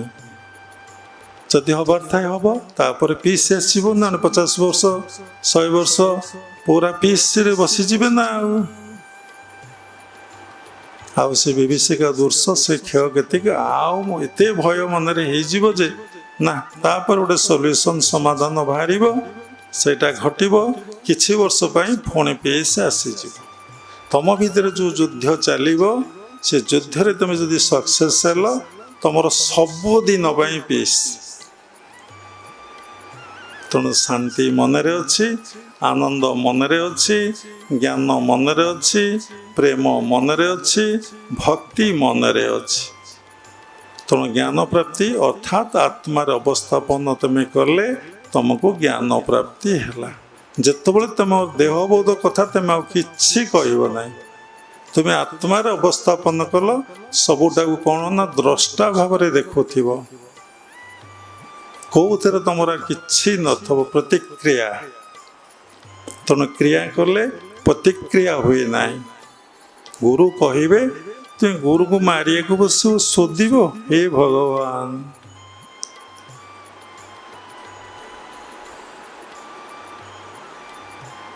ଗୁରୁ କହିଲେ ତାହା ଜାଣି, ନହିଲେ ଭ୍ରମୁ ଥାନ୍ତି ପ୍ରାଣୀ।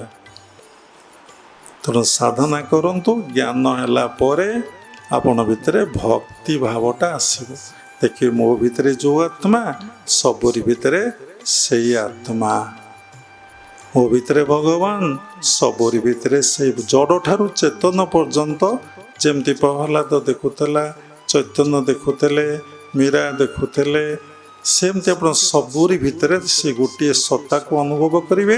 ସିଏ ହିଁ ସବୁକିଛି। ସେତେବେଳେ ଆପଣ ମନ କହିବ କି ସୁନ୍ଦର, ଆହା କି ଆନନ୍ଦମୟ ଅଟେ ଏଇ ବିଶାଳ ସଂସାର, ଧନ୍ୟ ମହାପ୍ରଭୁ ମହିମା ତୁମର ଅଟେ ଅନନ୍ତ ଅପାର। ସେତେବେଳେ ଦୁନିଆ ସତ୍ୟ ବୋଲି ବୋଧ ହେବ, କିନ୍ତୁ ପ୍ରକୃତରେ ଦୁନିଆ ସତ୍ୟ ନୁହେଁ। ବ୍ରହ୍ମଂ ସତ୍ୟ ଜଗତ ମିଥ୍ୟା। ବ୍ରହ୍ମକୁ ଉପଲବ୍ଧି ପରେ ଦୁନିଆଟା ସତ୍ୟ ବୋଲି ତୁମକୁ ଲାଗିବ। ବାସ୍ତବରେ ସତ୍ୟର ସଂଜ୍ଞା ଯେ ଥିଲେ ଅଛନ୍ତି, ରହିବେ। ଦୁନିଆ ରହିନାହିଁ କି ରହିବନି। ସୃଷ୍ଟି ହେଇଛି, ସ୍ଥିତି ହେବ, ତାକୁ ଭଗବାନ ପୁଣି କ'ଣ କରିବେ ନା ପ୍ରଳୟ କରିଦେବେ। ସବୁ ତାଙ୍କର ଗୋଟେ ଲୀଳା, ତାଙ୍କର ଗୋଟେ ଖେଳା। ତୁମକୁ ଯେଉଁ ନିର୍ଦ୍ଦେଶ ଦେଇଛନ୍ତି, ଯେଉଁ ଉପଦେଶ ଦେଇଛନ୍ତି, ତୁମେ ତାକୁ ପାଳନ କର। ତୁମେ କେଉଁଠୁ ଏ କଥା ଶିଖିବ ନା ଜ୍ଞାନୀ ତତ୍ତ୍ୱଗୁରୁଙ୍କ ଠାରୁ ଶିଖିବ, ଜୀବନରେ ପ୍ରୟୋଗ କରିବ ଏବଂ ସାଧନା କରି କରି ଚାଲିଲେ ତୁମ ଭିତରେ ଜ୍ଞାନ ଲାଭ ହେବ। ଜ୍ଞାନ ଲାଭ ଭିତରେ ତୁମେ ସବୁରି ଭିତରେ ତାଙ୍କୁ ଦେଖିବ। ସେତେବେଳେ ତୁମ ଭିତରେ ଭକ୍ତି ଭାବ ଆସିଲା। ସେତେବେଳେ ତୁମ ଭିତରେ ମୁଁ ମୋର ଭାବ ଆଉ ନାହିଁ।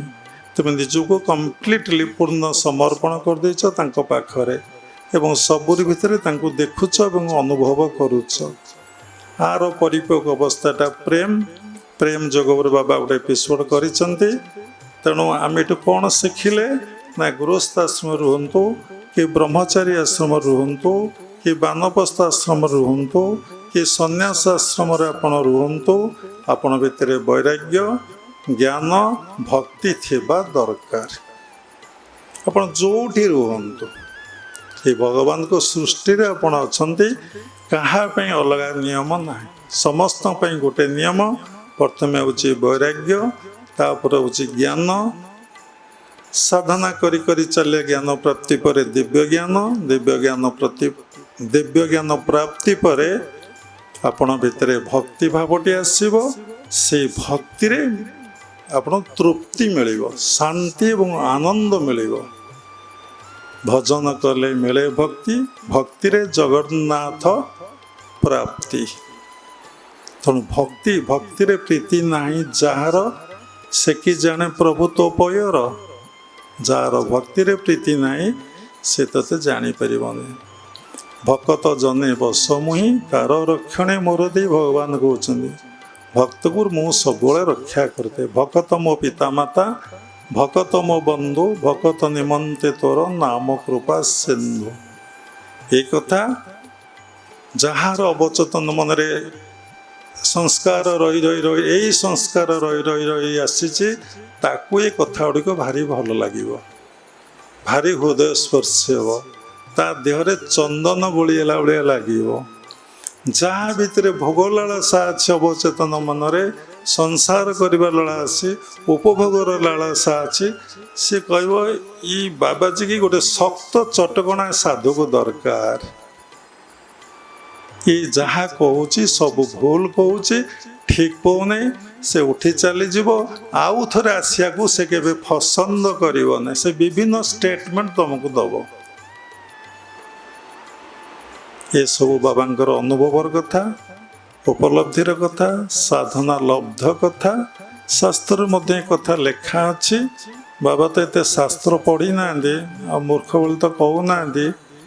ଏମିତି ଟିକେ ଟିକେ କେତେବେଳେ ଶାସ୍ତ୍ର ଖେଳେଇ ଦିଅନ୍ତି, ସମୟ ନଥାଏ ଶାସ୍ତ୍ର ପଢ଼ିବା ପାଇଁ। ତେଣୁ ଆଜି ମନରେ ଆସିଲା କେମିତି ମନ ଭିତରେ ବୈରାଗ୍ୟ ଆସିବ, ମନ ଭିତରେ ଜ୍ଞାନ ଆସିବ, ମନ ଭିତରେ ଭକ୍ତି ଆସିବ। ସବୁରି ଭିତରେ ଆତ୍ମାକୁ ଦର୍ଶନ କଲେ ବୈରାଗ୍ୟ ଆସିବ, ବାରମ୍ବାର ସତ୍ସଙ୍ଗ ଗୁରୁଙ୍କର ସାନ୍ନିଧ୍ୟ ଶାସ୍ତ୍ର ଅଧ୍ୟୟନ କଲେ ଜ୍ଞାନ ଆସିବ। ଜ୍ଞାନ ଆସି ସାଧନା କଲେ ଆତ୍ମାର ଅବସ୍ଥାପନ ହେଲେ ଦିବ୍ୟ ଜ୍ଞାନ ଆସିବ। ଦିବ୍ୟ ଜ୍ଞାନଟାକୁ କ୍ରିୟାତ୍ମକ କଲେ ତମ ଭିତରେ ଭକ୍ତି ଭାବଟି ଆସିବ। ଯେତେବେଳେ ଭକ୍ତି ଆସିଲା ତେବେ ସର୍ବଦା ଆନନ୍ଦ ସବୁବେଳେ ପରିପୂର୍ଣ୍ଣ ଅବସ୍ଥା, ପରିତୃପ୍ତ ଅବସ୍ଥା, ପରିପୂର୍ଣ୍ଣ ଅବସ୍ଥା ତମକୁ ପ୍ରାପ୍ତି ହେବ। ତାପରେ ତୁମେ ପ୍ରେମ ଯୋଗଟା ସୁପର କନସିୟସନେସ୍ କସ୍ମିକନେସ୍ ଷ୍ଟେଜଟାକୁ ତୁମେ ବୁଝିପାରିବ। ଆଉ ବିଶେଷ କିଛି କହିବା ନାହିଁ। ଶେଷରେ କ୍ରିୟା ଯୋଗ ପରମ୍ପରାର ସମସ୍ତ ଗୁରୁମାନଙ୍କୁ ମୁଁ ପ୍ରଣାମ କରୁଛି। ବିଶ୍ୱର ପ୍ରତ୍ୟେକ ସମ୍ପ୍ରଦାୟର ଗୁରୁମାନଙ୍କୁ ମୁଁ ପ୍ରଣାମ କରୁଛି। ଉପସ୍ଥିତ ଭଗବତ ସ୍ୱରୂପଗଣ ସବୁରି ଭିତରେ ଜଗନ୍ନାଥ ଉପଲବ୍ଧି କରି ମୁଁ ପ୍ରଣାମ କରୁଛି। ସର୍ବେ ଭବନ୍ତୁ ସୁଖିନ ସର୍ବେ ସନ୍ତୁ ନିରାମୟା ସର୍ବେ ଭଦ୍ରାଣୀ ପଶନ୍ତୁ ମା କଶ୍ଚିତ୍ ଦୁଃଖ ଭାଗ ଭବେତ୍। ଜୟ ଗୁରୁଦେବ, ଜୟ ଜଗନ୍ନାଥ।